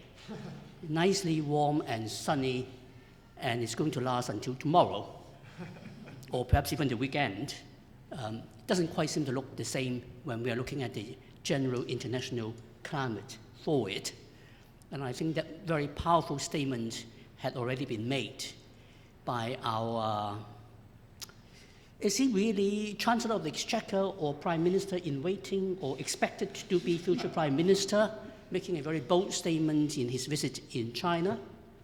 I think that kind of tells us where we should be thinking. I will end by going back to Osborne, but I will start by something else. I will start off by dealing with the changing international context. I think we can talk all day about the importance of human rights and how much international community should really be doing something about human rights, which Nicholas started earlier, and I totally agree that they are very important. But the reality is that the context has changed. The time when the international community could and was very successful in raising human rights issues with China was in the period of the immediate post-Cold War era, when we were moving into a stage of believing in the right to protect. And it seems that that was the right thing to do, and we did it, and we were going places. The world is, if you like, in a kind of a post-Iraq situation, where the idea of humanitarian intervention is being questioned, is being challenged, because so much had been messed up in that process. And so much has therefore also provided in terms of scope for countries like China, and China is not by any means the only one, which is saying that, well, there are alternative ways of doing things. There are alternative approaches. And that is an argument which is being put very widely and often heard and not always challenged, as I think they perhaps should be. The second thing I think we need to bear in mind is the fact that China is rising and rising and rising. Or you can say that it's re-emerging and re-emerging and re-emerging. Doesn't make that much difference. That reflects how you want, which angle you want to take. But the reality is China is becoming a very important country. And that does matter. It matters even more in the way how the rest of the world sees China's rise. China's rise is a reality, it's true, it's actually happening, but we are also in the midst of a China fever where this very rapidly growing, big, strong, and powerful China is looking 10 feet tall. And its presence is being felt, and is now inclined to assert its rightful place in the world, to be duly respected by the rest of the international community. It means that we are in a situation where the international climate is not in favor of simply telling the Chinese that they were not doing something right. The Chinese are not in the mood of listening, and we are in the mood of thinking about how important China is, how much we need to be respecting China, how much business there are if we do the right thing with the Chinese authorities. And we have, in this rise of China, in this presence, existence of a China fever, also a very strong built-in community of academics, journalists, instant China experts, newspaper op-ed writers, columnists, who are making a fortune out of the rise of China. And multinationals having so heavily invested in China that if you go back 20 years, 25 years, and if you were at the board of a major multinational and you suggested, I think we should be investing in China, there's a huge future there. You will be asked, excellent idea, my dear boy. Come up with a good plan, justify why we should be investing. If you happens to be at a board of the same company today, and you say, I think we need to pull out of China, you will have to provide a damn good case why the company needs to pull out of China. The whole default option has changed. The whole mindset has changed in terms of how China is being perceived in the rest of the world and how we see relationship with China, how we see human rights in China as a matter that we should or should not have a view on. I think that is the context that we saw Chancellor Jeffrey Osborne going to China, in effect taking over the making of the United Kingdom's China policy. Is not clearly, this country's foreign policy is not made by the Foreign Office, it's not made by the Foreign Secretary, it's now made by the Chancellor. I wouldn't quite say that it's being made by the Treasury, but it's clearly being made by the Chancellor. And here we get into the situation where the instant China expert syndrome kicks in. We all read up about China, we all want to know about China, we try to be very smart about China, and therefore we catch on with some fantastic ideas and hold them as if they were sacred. Whether they have any reality with the history of China or civilization and culture and norms in China doesn't really matter. That is what I believe in. Now, that is what I believe in is a very important operative word. In academia, we are always in pursuit of the truth. We try to find out the reality, we analyze it, and we believe that we make the best decision on the basis of reality. That's what we are brought up to think in academia. In the world of policymakers, they don't work on that basis. Policies are never made on the basis of reality. Policies are always made on the perception of the reality. What I understand reality is, if I happen to be the policymaker, that's what matters. If the Chancellor of the Exchequer believes that by being extremely friendly to the Chinese authorities, going to the extent that perhaps even exceeded the expectations of the Chinese authorities, like, for example, suggesting to go to some place like, was it Xinjiang, that no foreign dignitaries normally would go, even if they were asked to. And in fact, discussions about, well, of course I discussed human rights with the Chinese authorities, but I can't tell you what I said to them.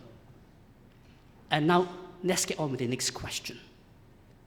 Then we know there is an assumption that by being extremely friendly and supportive of Chinese ambition, then there is the belief that the Chinese government will reciprocate and respond to that, and there will be plenty of very strong benefits flowing to this country. Now, does it actually work?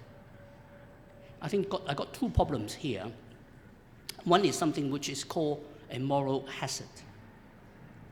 If you tell somebody that you want to do business with him at any price, including putting in billions of UK taxpayers' money to subsidize projects that they were rather hesitant about, then they will invest, but they will raise the price for their involvement. Why would they not do that? Everybody would. The second problem is that the Chinese government is just about as realist as you can find in this world. And the United Kingdom itself has a history of going out of its ways to be friendly to the Chinese government and didn't get the payback that it thought it would. You have no reasons to remember this, you're too young.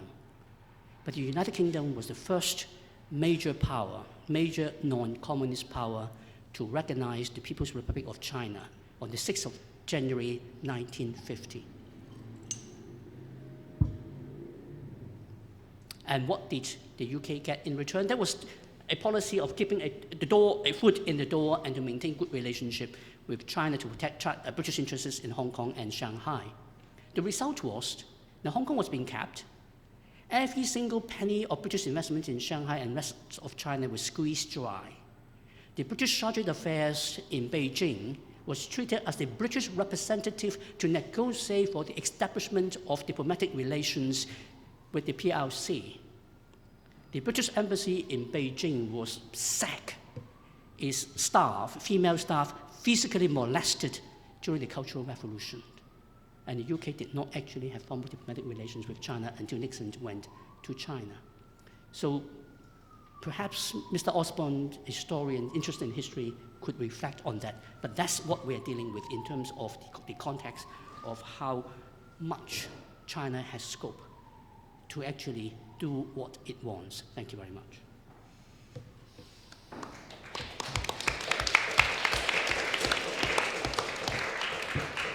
Thank you, Steve. That was very interesting. Karina Barbara, would you like to follow?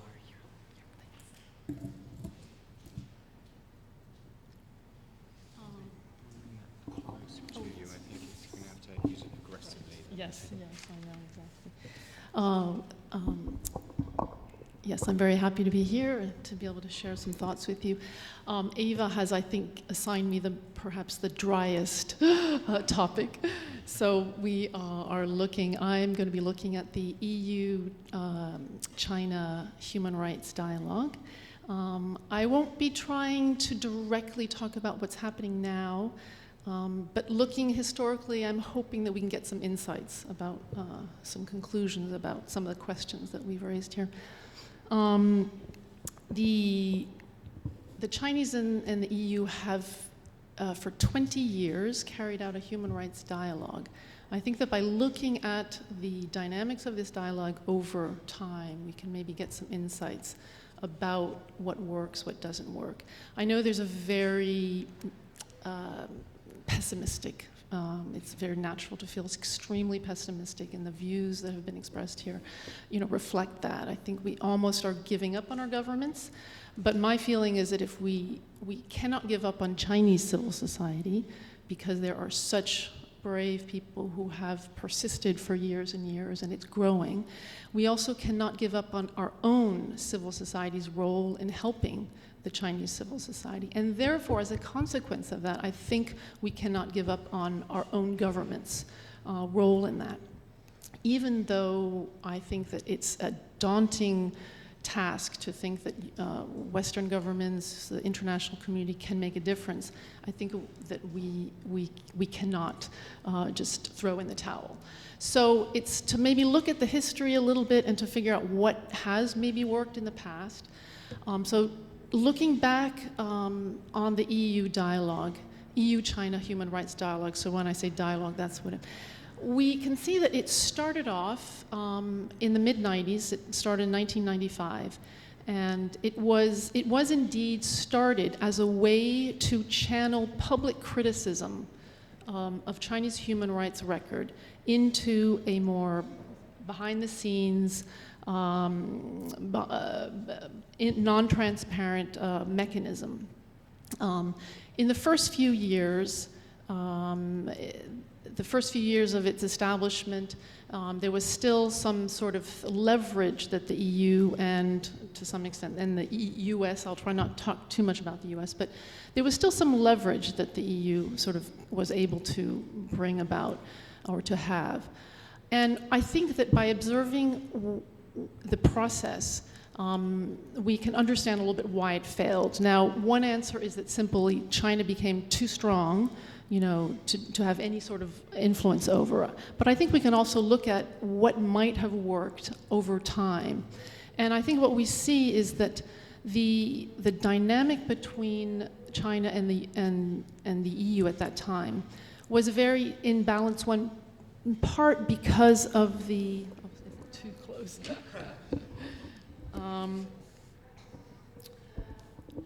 While China was very focused on one goal in joining this dialogue, and that was to undercut what was happening at the international level and more specifically within the UN.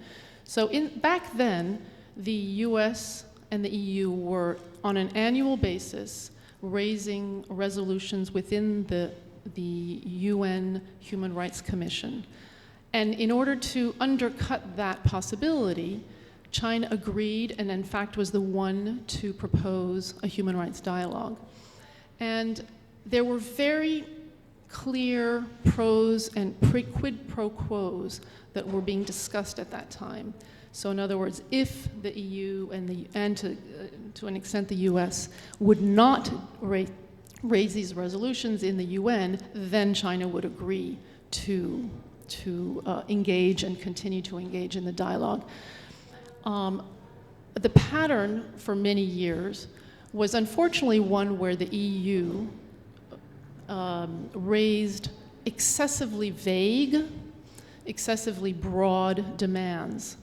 So in fact, by doing so, it undercut the possibility that China could even respond to those demands.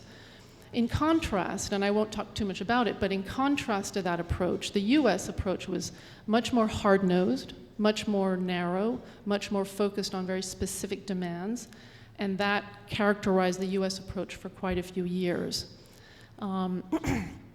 So what turned out in the beginning to be a process that the Chinese wanted as a way to avoid something worse, which was happening in the UN, that was the initial dynamic. Over time, the failure of the EU to narrow its demands, to make specific, to target its benchmarks, eventually turned into a process whereby the EU was the one kind of wanting to hang on to this process. Now, in a way, this is a reflection of changing power dynamics. So one could say that regardless, perhaps, of the strategy that the EU might have adopted, that it would have ended up in a pattern of the EU being the one to want to sort of hang on to this process. But I think that if we learn some lessons from the early stages, that there were some approaches that did work.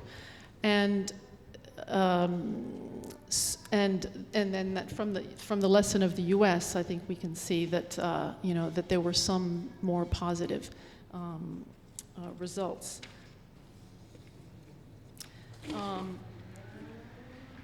And there are sort of various stages that we saw this kind of going through. In the early phase, that was probably from 95 to 2001, there were still some concessions being made by China when there were very specific demands. But this started to break down in the early 2000s, and then gradually, probably by 2005, and the last 10 years have been pretty much a sort of routinization of this process. So I think that the European or the international civil society, I think that we also have to then question our own governments, question their methods, and to not essentially give up on our own governments. Yes.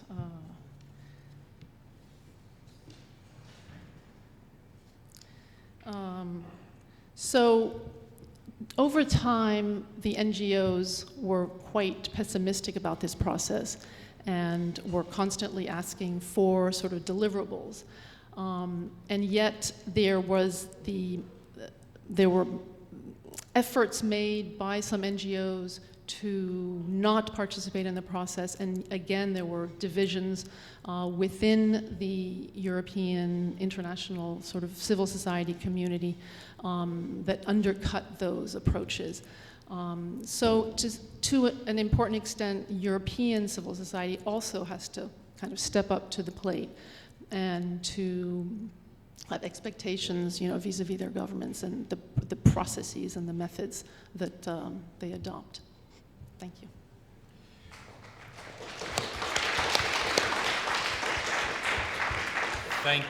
Thank you, Karina Barbara, for that, leading to, I'm sure, some rather interesting questions after we've finished our panel. At this point, Nicola is going to take up the baton here and give us her contribution to the topic. Thank you very much. Well, Eva asked me to speak really to the topic of transnational civil society engagement with China, and particularly in the area of the rule of law and in respect to the challenges we're facing at the moment. I want to make three brief points before perhaps offering a few observations on where things might go and what we might do in response. These points are really from my own experience, and prior to setting up the rights practice, I used to run the Great Britain China Centre for many years. So I've been involved in this engagement with China for a very long time. So the first point I really want to make is to reiterate what I think Professor He said, first of all, that perhaps hard to believe now, but I think there was a much more golden period, perhaps, for our engagement some years past. I mean, there is a long history of international engagement with China on rule of law issues, and a huge range of non-state actors have been involved in this process. Universities, foundations, bar councils, business, as well as not-for-profit organizations. And I suppose this all really began to take off in the mid to late 80s, and really through the 90s there was a lot happening. Of course, some of this interest in rule of law in China was driven by the interests of business, but from my perspective, certainly, and those of many of the people both inside China and internationally who were engaged, it was really much more an interest in trying to see how China would develop a more sound legal system after the chaos of the Cultural Revolution. I don't have time in this session now to evaluate this kind of cooperation in any detail. And I think we should certainly acknowledge that it wasn't without problems in terms of perhaps quite a lot of arrogance probably on the part of many of the sort of actors from the West about the superiority of Western models. In fact, I think when we look back at what was achieved with that kind of engagement, I think it's less about sort of whether X or Y sort of particular systems or processes were adopted, and more about the development of a discourse in China on the rule of law, notions of justice and fairness, accountability, that kind of emerged out of this kind of engagement. And these conversations, as we've heard, I think are continuing to take place in China every day. They're taking place online, but they're also taking place in university classrooms, seminars, television, film, so forth. I think for those of us like me who've been particularly involved in engagement on criminal justice issues, I think we can look to certain tangible outcomes in terms of improved experience of the legal system for many ordinary people who come into conflict with the law. Still a lot of issues to deal with, but I think there have been some perhaps maybe the low-hanging fruit successes. The second point I want to make is an observation that over the past decade, it seems to me that an increasingly important distinction has emerged between working within the system in China or outside it. The idea of working 体制内 or 体制外. The Gongjianfa, the whole sort of judicial establishment in China, the police, the procuratorate courts, government departments, even the Lawyers Association, they're all 体制内 within the system. Then you've got the lawyers, the NGOs, and they're clearly 体制外. And then you've got universities, which seem to me to straddle rather awkwardly these two systems. And I think this distinction has become much more significant as civil society in China has grown in numbers and confidence. And what we're seeing, certainly in the last few years, is increasing pressure on academics to work within the system. And it's much, much harder for them, and they often have to do it rather discreetly, to engage with those actors who are working outside the system. And I think this 体制内, 体制外 divide is not just a structural sort of state actors, non-state actors one, but has very much become politicized. And it's, in part, it seems, about imposing a new orthodoxy of thinking, which we heard people, I think, talk about earlier. But it also represents, I think, a consolidation of power by the state. And certainly one of the consequences of this distinction, this divide, is the difficulty that actors outside the system have to participate in policy-making processes. And now what we see is that policies like the stability maintenance and national security have become the lens through which the government looks at rule of law questions, and obviously particularly the area of criminal justice. There was, so I won't, I mean, we can later talk about whether, you know, how the government is perhaps looking at criminal justice issues. But I think what we are seeing emerging is certainly growing tension between conceptions of law and justice, and that's really coming to a head now, and the detentions of the lawyers, part of which seems to be about differing ideas about how you deal with miscarriages of justice, I think exemplifies this problem.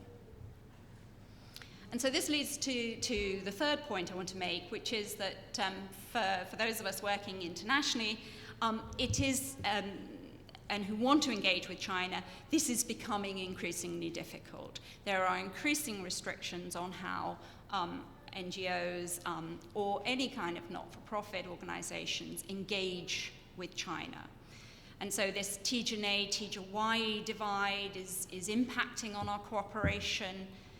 And essentially, it seems, you know, international partners have to choose. You work 体制内 with government, or you work 体制外 with non-government partners. And it's extremely difficult for those of us who would be wanting to work with all stakeholders, who would want to sort of engage with all the sort of interests, to be able to engage in any kind of more consultative policy-making processes. And I think there is a risk for international actors that then, if you choose to work 体制内, because you may decide, well, that is going to be more effective in the short term, because I'm going to have a shortcut to government decision makers, you are in the longer term perhaps helping to legitimize this exclusion of non-state actors. And what's also happening is this, that the decision-making processes are excluding a diversity of opinion in discussions on law reform.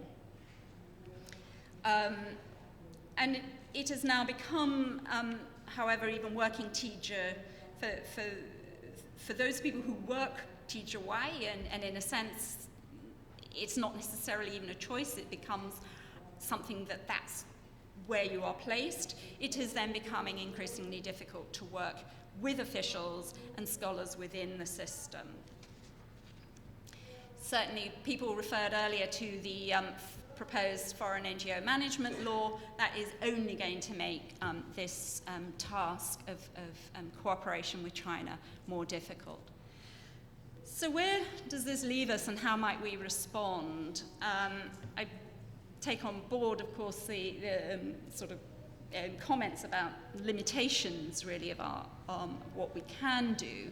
But I think for those of us who are outside government, we need to first recognize that what happens in China matters to all of us, and it is too important a relationship to all of us, and to our country and to our future generations, that we leave the management of this relationship entirely to government.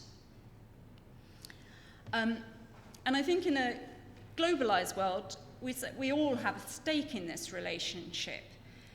And I think we need to be able to think about this relationship in a longer term than just, say, the short-term interests of British business or of any political party. Political parties may not last very in power, may not be here in a few years' time, but NGOs, or they may be, but they may not. But NGOs probably will be. Those of organizations like Save the Children have been engaged with China for a very long time and intend to stay for a long time. So I think there's a different dimension to that relationship with China that we need to consider, and it's something that I think government also needs to recognize. I think also we need to have better ways to have the kind of conversations with China. We need to be much more confident about the importance of human rights to our understanding of the rule of law. And quite frankly, the debates that are going on in this country make one weep sometimes. So I will leave it on that point, but I think that is something we do need to be much more assertive and confident about. I think we also need to make sure that we do bring in many more actors into these kinds of conversations. And I particularly would like to see business engage in this sort of discussion, because the kind of rule of law emerging in China should be of huge interest to British business. After all, when we reflect on the recent explosions in Tianjin, we cannot easily separate the rights of the fire crews who lost their lives from the British insurers who are going to be paying the price for the failure of regulation and accountability, which those explosions illustrated so dramatically. And so I think also we need to be engaging with China and ensuring we're doing that also with all actors in China. And we need to find creative ways and to be engaging teacher Nei and teacher Wai. And I have a particular sort of misgivings which about the way some of this kind of people-to-people engagement is framed by our government, which seems to be driven on the UK side perhaps much more by commercial interests, and by the Chinese side certainly with propaganda concerns. So just to wrap up, I think, we know China's facing huge challenges. We know it's limited, really, what we can do.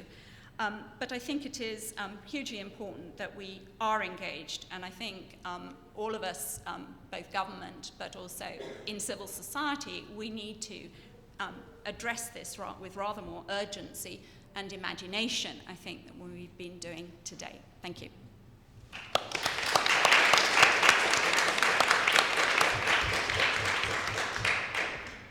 Thank you, Nicola, for that very thoughtful and practical contribution. And thank you, Thomas, for being so patient and waiting to be last in our panelists this afternoon. And we'd just like, if you could give us your contribution, and then we'll open the floor to questions after that. Yes, well, thank you to all of you for staying until the bitter end. I think all of you have an excellent future career as Communist Party cadres, sitting through all of our speeches, and I really want to thank you for that. As far as I can tell, none of you are sleeping, and none of you are distracted by the very interesting music that is going on outside. So I want to thank all of you for that as well. Of course, this is an excellent time to be talking about U.S.-China relations and the importance of human rights in that relationship. We just had Xi Jinping visiting not just Washington, but also Seattle and my hometown of New York, and that visit was judged by most commentators to be a success. Now, before I talk in more detail about Xi's visit, however, let me say a word or two about the U.S.-China relationship more generally. In general, U.S. policy towards China remains unchanged. Ever since Nixon's visit to China in 1971, constructive engagement has been the name of the game. I commend to all of you a recent speech by National Security Advisor Susan Rice at George Washington University in the run-up to Xi's visit, in which she laid out the U.S. policy priorities vis-a-vis its relationship with China, and she emphasized in that speech the need for cooperation on a range of issues. That said, there is a debate emerging in the United States as to whether the current approach is really working, whether or not China is becoming, in the words of one former U.S. government official, a responsible stakeholder in the global system. In some ways, I would argue that Beijing has done the impossible. It has united Democrats and Republicans in agreement over U.S.-China policy, failing to deliver in several key areas. Both sides are concerned about China's increasing assertiveness on the world stage and frustrated by the perceived lack of progress on a whole host of issues of concern to both parties in Washington. For those of us working on human rights, the crackdown on human rights defenders under Xi Jinping has been deeply frustrating, even painful to watch. And a draft foreign NGO law, which has been mentioned by some of the other speakers, may make it even more difficult for external actors, including my employer, the Open Society Foundation, to engage in China and help those lawyers, activists, academics, and others who are pushing for moderate and constructive reform. A growing number of U.S. commentators are arguing that the United States needs to acknowledge that the relationship has become more competitive, and they advocate for a more containment, their word, not mine, containment-oriented strategy. And here I'm thinking of scholars such as Michael Pillsbury in his book, The 100-Year Marathon, Aaron Friedberg in his recent book, and the recent Council on Foreign Relations report on U.S.-China relations by Blackwell and Tellis. I commend all of those publications to you as a good resource for understanding where the conservative voices in the U.S. debate are. My own view is that the U.S.-China relationship is in many ways too big to fail, and that the U.S. should therefore continue its strategy of constructive engagement with China. That said, I would second Nicola's comments that all of us, both inside and outside of government, need to look for creative new ways to pursue, on the government side, a meaningful and impactful human rights diplomacy agenda with Beijing, and on the non-government side, ways of continuing to support all of the important actors that we are working with, especially those, and here I'm putting my cards on the table, who are teacher-wide, who are outside the system. Now, a couple of words about Xi Jinping's visit.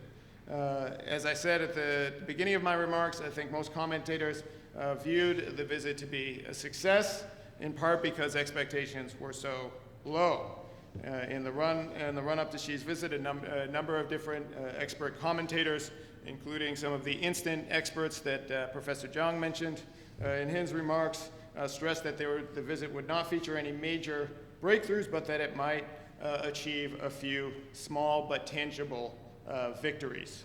For those of you, the students in the audience who are aspiring to be political commentators, it's always safe to say that no big important things will happen. If you do that, then you will more often than not be proved right, and you would have been proved right in this case.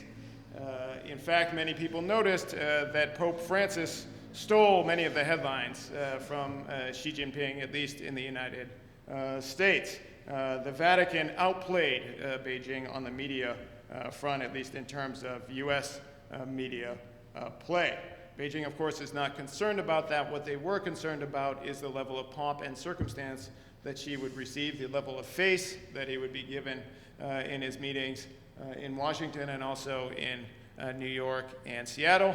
And I think on that metric, Beijing came away quite satisfied. It must be said on the human rights front that human rights were a relatively low priority for the Obama administration this time around. To be sure, senior American officials did raise concerns about the human rights situation, and in the run-up to Xi Jinping's visit, activist and intellectual Guo Yushan was released from detention. But by and large, those human rights concerns were relegated to the margins, superseded by other seemingly more pressing concerns. No doubt, Beijing viewed this as a victory. If I were them, however, I'd think twice about whether or not the pushing of any human rights diplomacy by the United States and other Western governments to the margins is, in fact, an unalloyed victory for Beijing.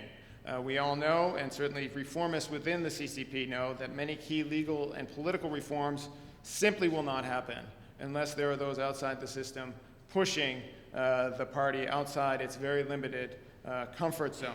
If those voices are fully silenced, and I hope that Washington, London, and Brussels and others can find ways to make sure that they are not, but if they are fully silenced, then the cause of progressive gradual reform will suffer a serious setback.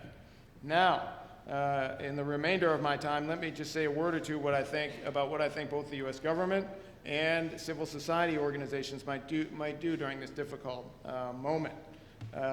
First of all, the U.S. government needs to get its own house in order. Dysfunction in Washington, it's certainly no secret to this. Politically savvy audience has reached crisis levels with no end in sight. The U.S. cannot effectively engage, I would argue, with China on a whole host of issues, including human rights, unless it is acting at full strength. And right now, that is sadly not the case. Second, the U.S. government should continue and deepen its efforts vis-a-vis China on human rights. Just as we have heard in the UK context, the conversation about whether or not to completely put human rights concerns aside, there are similar voices in the United States as well. They have not won the game yet, and as far as I am aware, no U.S. official has made, certainly at that level, has made comments similar to poor George Osborne this past few weeks. I would argue that the U.S. needs to continue to push all of these issues respectfully but firmly, both publicly and privately, in its contact with Chinese government officials, and continue especially to raise key individual cases, including those of Liu Xiaobo, Pu Zhiqiang, Ilham Tohti, and others. Third, the U.S. needs to continue to engage with China on the draft foreign NGO law. I have heard from friends in Beijing that law has been delayed, but it will, if Xi Jinping has his way, not be denied. As currently drafted, that foreign NGO law will dramatically hamper the ability of international organizations, including my own, the Open Society Foundations, to operate in China. The U.S. government needs to press China to remain open to foreign actors rather than shutting them out. And finally, on the U.S. government side, I hope that Washington will reach out to its allies in Europe and ask them to revisit the question of human rights diplomacy vis-a-vis China. As we have been discussing over the course of our time together today, many European governments have concluded that it's just not worth the trouble. And they have decided to leave such concerns outside of the diplomatic relationship.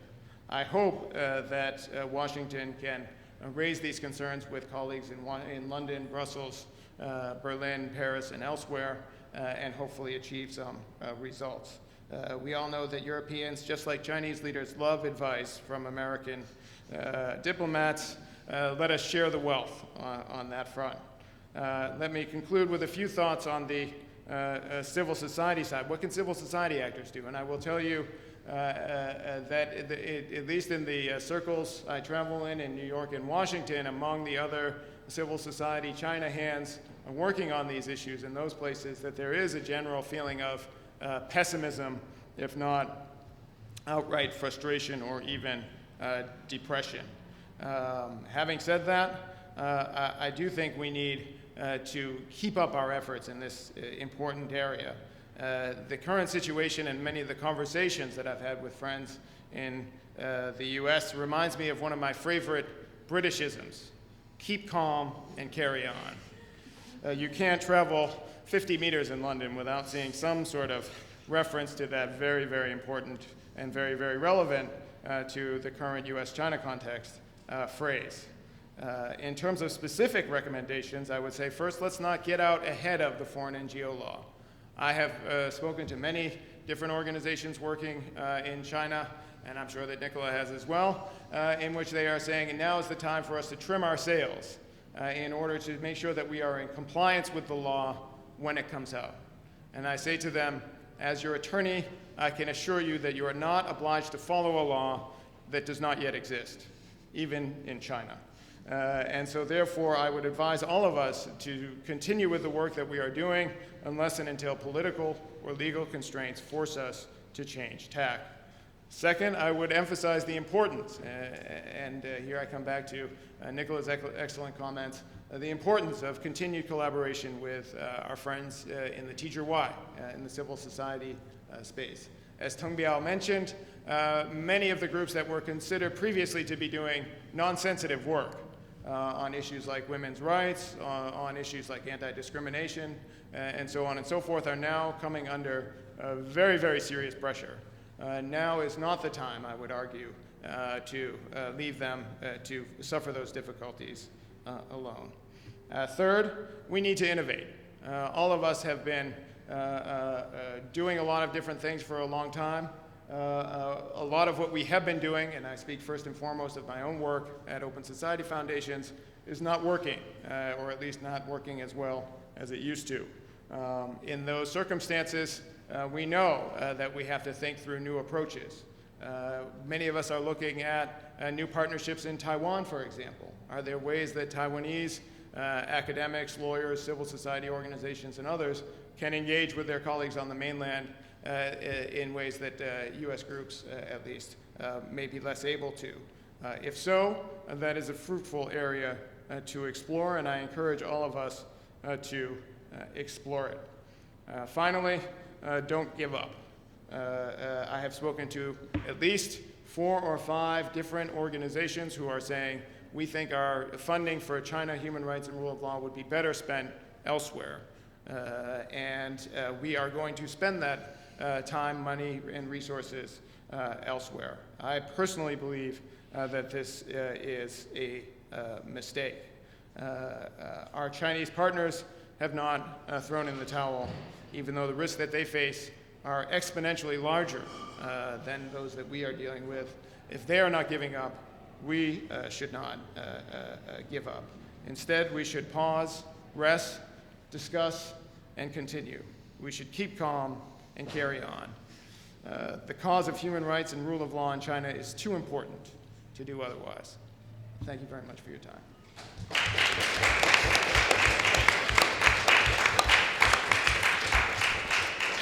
Thank you, Thomas, for that very strongly put contribution. At this point, we have some time for questions. I'm going to seize the advantage as chair for the panel to ask one question to help warm things up. And so my question for any of the panelists who are interested is it seems to me that underlying a number of things that have been said today, there's a sense, or at least even an argument, that within China there is a civil society has taken shape, and within that there is a sufficient desire for changes of a liberal democratic nature, that whether those are inchoate or they are articulated, and it's worthwhile pursuing this various efforts towards China, because there is within China this civil society which is capable and interested in responding, if nonetheless subject to a very broad and severe range of government restraints at the moment. So I'm just curious to know what is the evidence that there is such a civil society change in China or persistence in China, and one wonders whether is that perhaps wishful thinking on the behalf of foreign organizations that have invested so much in trying to connect with that notion of civil society. Can I say a word or two, and then and others might want to chime in? I mean, don't get me wrong.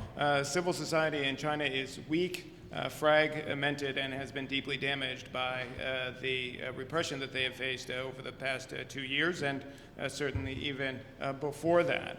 And we should also remember, and Professor He's remarks reminded us of that there are different intellectual and social currents in Chinese society. And some of the most the strongest organizations in China often have to do with business or culture or Buddhism, things unrelated to the areas under discussion today of human rights, rule of law, civil society, liberal civil society development, if I can frame it in that way. And Perry, you're right to remind us of that fact. Having said that, there is just a huge, I think, pent-up demand. If you look at the case of the so-called Feminist Five and all of the organizing and activism that they were doing on college campuses, it is no secret that part of the reason why they were grabbed, part of the reason why they were detained earlier this year is because they were striking a chord with a lot of young women and able to mobilize them in different ways. So you're right that the current state of play is weak, but the potential is there if the Chinese government would allow it to come forward. Please. I'll just add by saying that there are some extremely admirable and brave people in China who are fighting for democracy, fighting for rights. But they are a tiny minority in the general context of China. Whether that means we should not support them or not is a different question. I think when we are dealing with something like rights and people who are struggling and fighting for something like democracy, it is the right thing for us to do to support them, even if we cannot see any concrete result in any time frame that we can actually work on. That is what we believe in. That is what, in fact, the Chinese themselves have signed up to. The whole idea that this human rights narrative is a Western imposition on China is, with due respect, and if you forgive the language, utter rubbish. The Chinese were equal partners in the drafting of the Universal Declaration of Human Rights. They were there not only present at the creation, they were there part of the creators. They have as much right to see that declarations being honored as anybody else, anywhere else in the rest of the planet. We have the luxury of being able to give them that moral support. We should.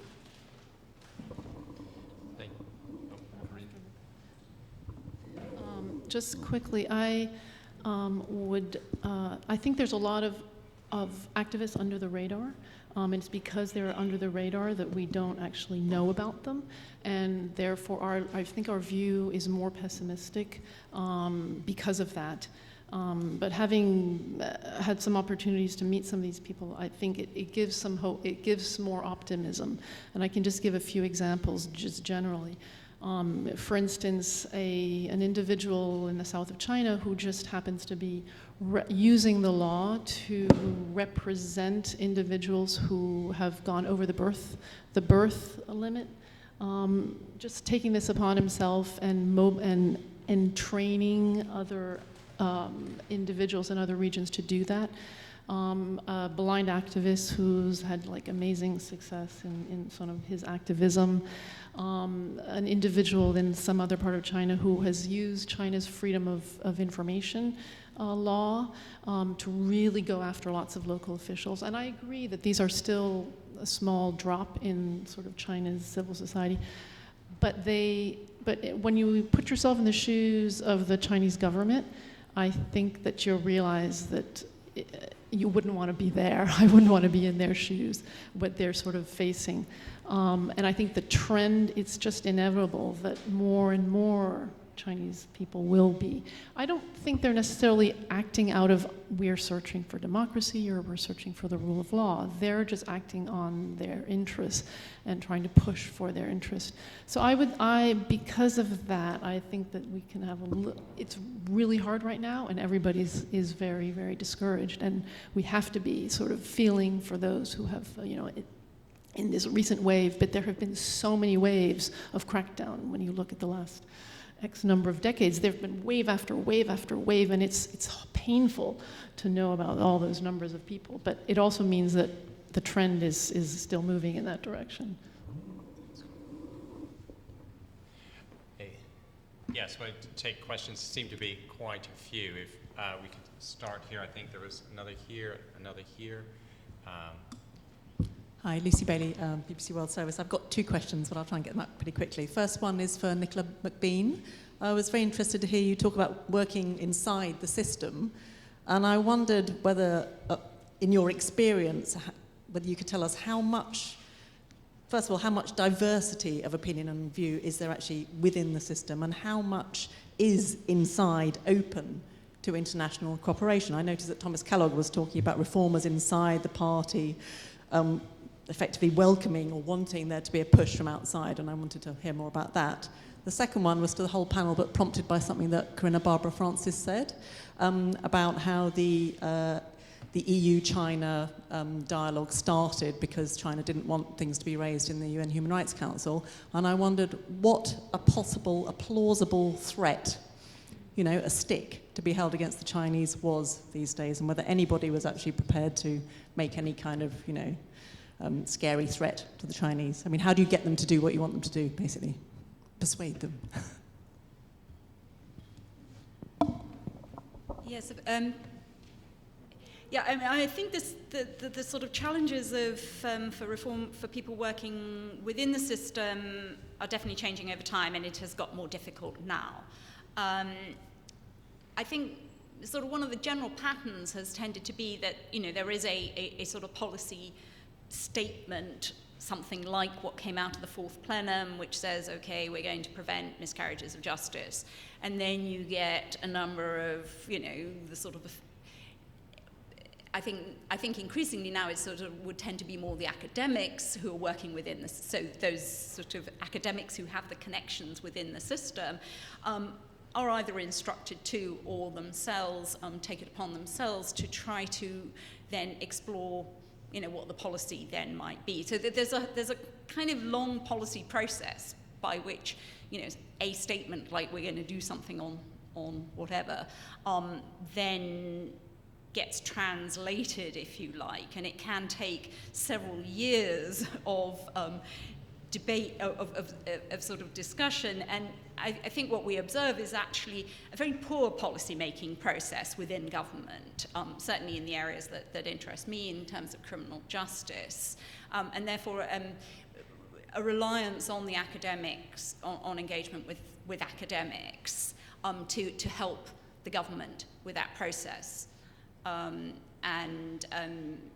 So quite often, this law policy is expressed extremely vaguely, and then it's up to other sort of levels of government to to sort of elaborate it. But And that process but they would actually come to outside academics and ask for their opinions, or is that to Chinese academics? No, yeah. outside. Oh, foreign. You mean foreign foreigners, academics? Yeah. That used to be, I think, the case, and there are still some privileged institutions, Yale, perhaps, particularly, which have a very good relationship within the system, where there are where there is perhaps they will be asked to put forward commentary on, well, how is this particular problem then dealt with by the law in another country. So there is still some of that going on, but my impression is it's getting more and more difficult, and there's less and less openness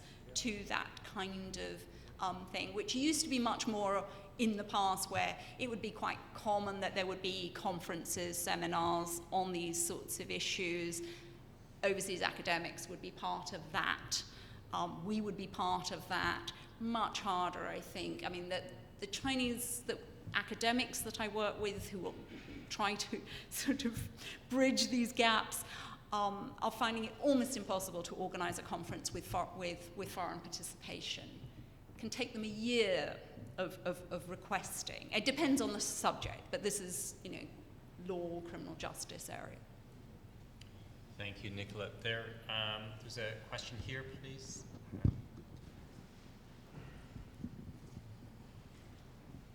Mei-Ling Burney, Department of International Development, London School of Economics. And I wanted to pick up on something that Nicola McBean mentioned, which is that business may have some of the same interests as civil society or human rights defenders when it comes to strengthening rule of law.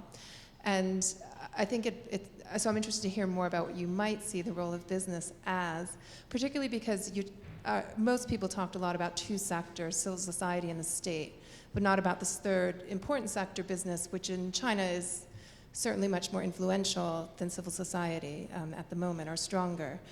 I wonder, do you see potential for there to be, for activists who work with business to promote rule of law, or do you see business communities as having different interests, or having a shorter time horizon that they can't think that far ahead? Or being able to just do, they might promote rule of law on their own ways, but there's no need for coordination with civil society. And can you think of any instances? So is there potential for this, and can you think of any instances that have happened in the past, successful or not? Thank you. Thomas. In short, yes, I agree that there has been an increasing perception of confluence of interest in terms of Western business interests operating in China and civil society folks who are pushing for the rule of law. I mean, just to give one concrete example, look at the draft foreign NGO law, in which many trade associations, US and I assume European as well, felt that they would potentially be classified as foreign NGOs, which in the broadest sense of the term they certainly are. And they were all of a sudden saying, wait a minute, you want us to give all of this information to the state security apparatus, and you want us to seek approval every time we hold a conference on XYZ trade-related issue? That for them was not a tenable way of working, and they have certainly lobbied very hard and brought as much senior U.S. political influence as they could to bear on that question. One other quick example, I mean, of course, Xi Jinping was just in Seattle and meeting with all of the top U.S. tech executives, and Mark Zuckerberg got to practice his Chinese with Xi Dada, and I'm sure that was very exciting. But the point is that all of these tech companies, their fundamental business model is at odds with the Chinese censorship system. And the fact remains that Facebook is blocked in China for the reasons that we're all familiar with, if Zuckerberg, as is suggested by the fact that he is avidly reading Xi Jinping's very compelling book, it wants to get into China, what kind of compromises is he going to have to make, and how is he going to feel about them, and how will that affect the reputation of Facebook internationally vis-a-vis free expression, which is obviously one of its key commodities. What about Apple? Tim Cook has already said that he envisions China as being its #1 market over the coming decade or so.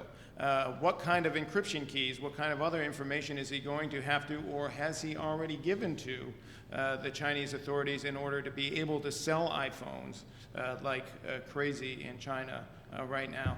These difficult questions, I would submit, are not questions that these companies would prefer to have to grapple with. And yet they're forced to deal with this. If they were dealing with a more developed legal system and a political system that was more open, they might be able to push back a little bit more. Thank you. Well, I think that, I mean, every day in terms of business or in terms of Chinese enterprises, I mean, every day there are local protests that are shutting down the opening of a local factory. I mean, so that is already happening. There already Chinese people are saying no to a lot of business initiatives. I think where the government is trying to basically prevent that to become institutionalized. So right now we're just seeing, you know, local sort of protests, but they're responding to that. You know, every day pretty much there's some enterprise that is being set up because local people are protesting against it. So I think that Chinese, you know, there's also Chinese business, and there has been a quite significant, you know, development of corporate best practice or corporate changes within China.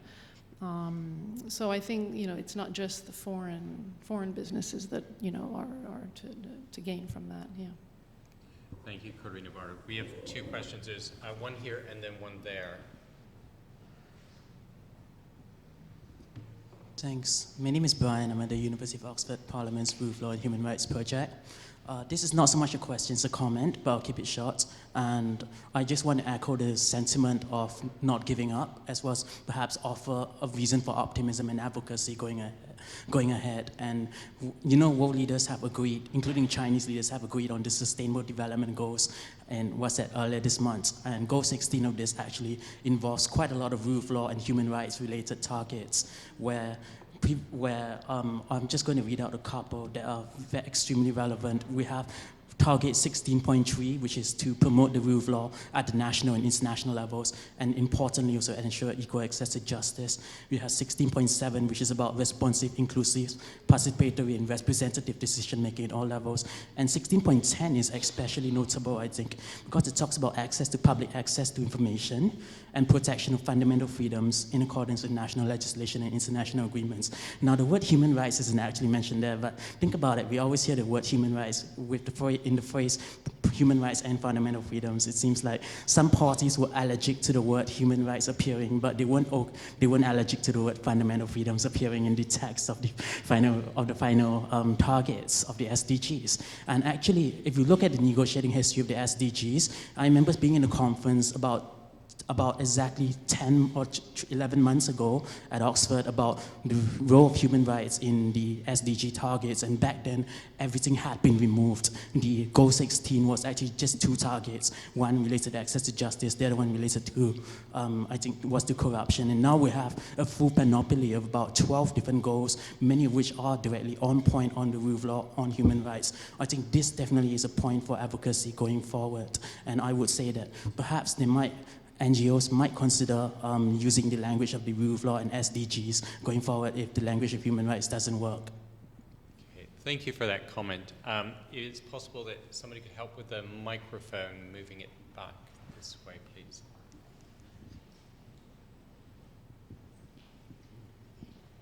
Thank you. So I just have one question regarding human rights. Every country has human rights issues. It seemed to me nobody, including the last panel and this panel, have given us any context details of the human rights cases. it seemed to me, I got the impression, it seemed to me a lot of the human rights arguments, issues, really is about how to govern a domestic issues. Put yourself, NGO or foreign analyst, in the shoes of your own government. If you have some human rights issues, Chinese NGO, Chinese analysts put pressure on every front, how would you think about, how would you treat those criticisms from China? So this brings me to the second related question. What's the future for the international community in the future, in their tactics and strategy in dealing with this very subtle human rights issue? A lot of them seems really economic rights, individual versus collective rights, not deserve to be elevated to a international decry, because as pointed out by the last panelist, the International Amnesty colleague, in the past 10 to 15 years, the West has invaded several countries, causing huge human rights violations, thousands, hundreds, millions of deaths, refugees. That's a huge problem. I think probably this development also makes China see the world differently, because you know what? You really have to get your own house in order. So maybe emotional. Any comments? Any comment, please? Thank you very much. Steve, should we go left or right? I think Steve, your comment will occasion a lot of responses, and that's an excellent thing. So, absolutely. To your first question, which is if the Chinese government,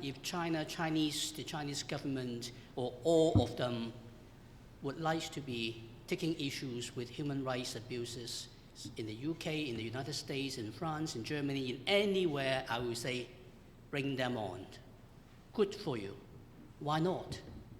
Why should there be any issue? Why should there be any particular problem? We review our human rights situations in this country regularly. We hold them to account, and if there are abuses, we charge them through the criminal system, and there is no particular reason why other people from other countries cannot take part in that. But of course, the normal thing to do is that something like this must be a two-way street, not a one-way one. And by Western countries raising issues of human rights with China, implicitly we already undertaken the commitment that if the Chinese want to raise human rights issues with us, we welcome them. The second point about the definition of human rights and why not put more focus on economic rights and all that of issues, I think we are already addressing them. I think we're addressing them very poorly, very ineffectively, but we are addressing them. And in fact, even Xi Jinping said he would want to join in to address them at the UN over the weekend, when he decided that even China will join in with the UN Development Aid Program. That is what it is about. The entire Development Aid Program is about addressing that kind of issues. And there is targets being set. I'm proud to say the UK is one of those that actually meets the target being set at the UN, the 0.7% of GDP. We should all do it. But that would not resolve all the problems of human rights. There will always be human rights problems in the world. It will not be resolved simply by every country becoming democratic and rule of law being in place everywhere.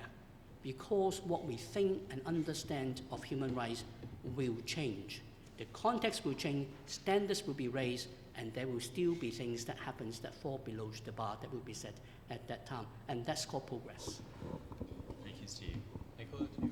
Just make a brief kind of comment on that. I think really what is at stake here is about the sort of being able to have the processes that allow you to engage on human rights.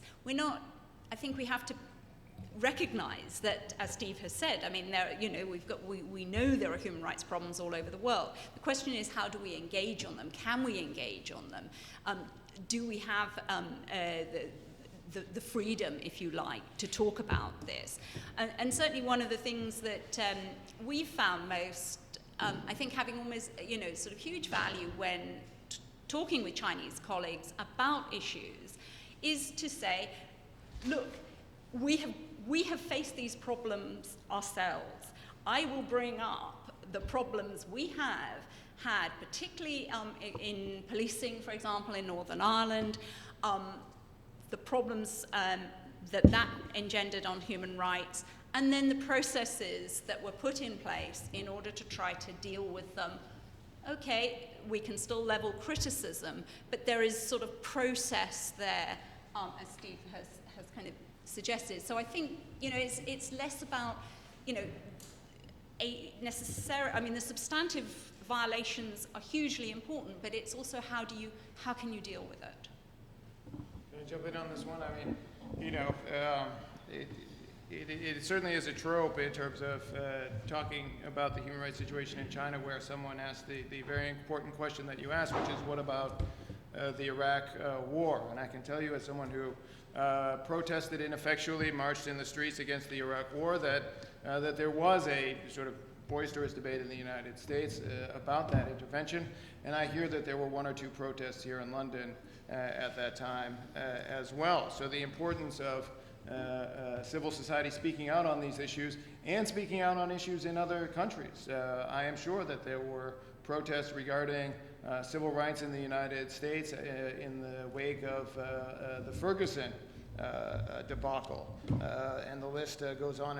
And in fact, this is not totally unknown in Chinese history. As you may recall, Chairman Mao met with members of the Black Panther Party in the 1960s who had very definite views about race relations in the United States. And of course, anti-apartheid activists from South Africa also traveled to China to meet with the chairman, who also expressed support for their cause. So this framing of China as engaged in non-interference has gone through different sort of phases in terms of the Chinese government's approach to these issues over time. And we can all remember that the Chinese government also more recently protested against anti-ethnic Chinese violence in Indonesia in the early 2000s, as it should have. But unless you take the view that the Chinese government should care more about ethnic Chinese because they are ethnic Chinese, even though they are not Chinese citizens, than it should about African Americans who are facing police brutality in the United States, I personally don't agree with that argument. And I think it's about a fundamentally different conception of citizenship that all of us have to wrestle with and think through. And my own view is that all of us should be thinking about as many of these issues as we can, given the limits of time, space, and the fact that most of us have day jobs. So, that would be my thought on that issue. Thomas, thank you very much. Well, at this point, we're out of time. But there is an opportunity to stay and share a drink and also continue the discussion. So I would like to ask you to thank our panelists for this afternoon and thank you for your patience and your interest.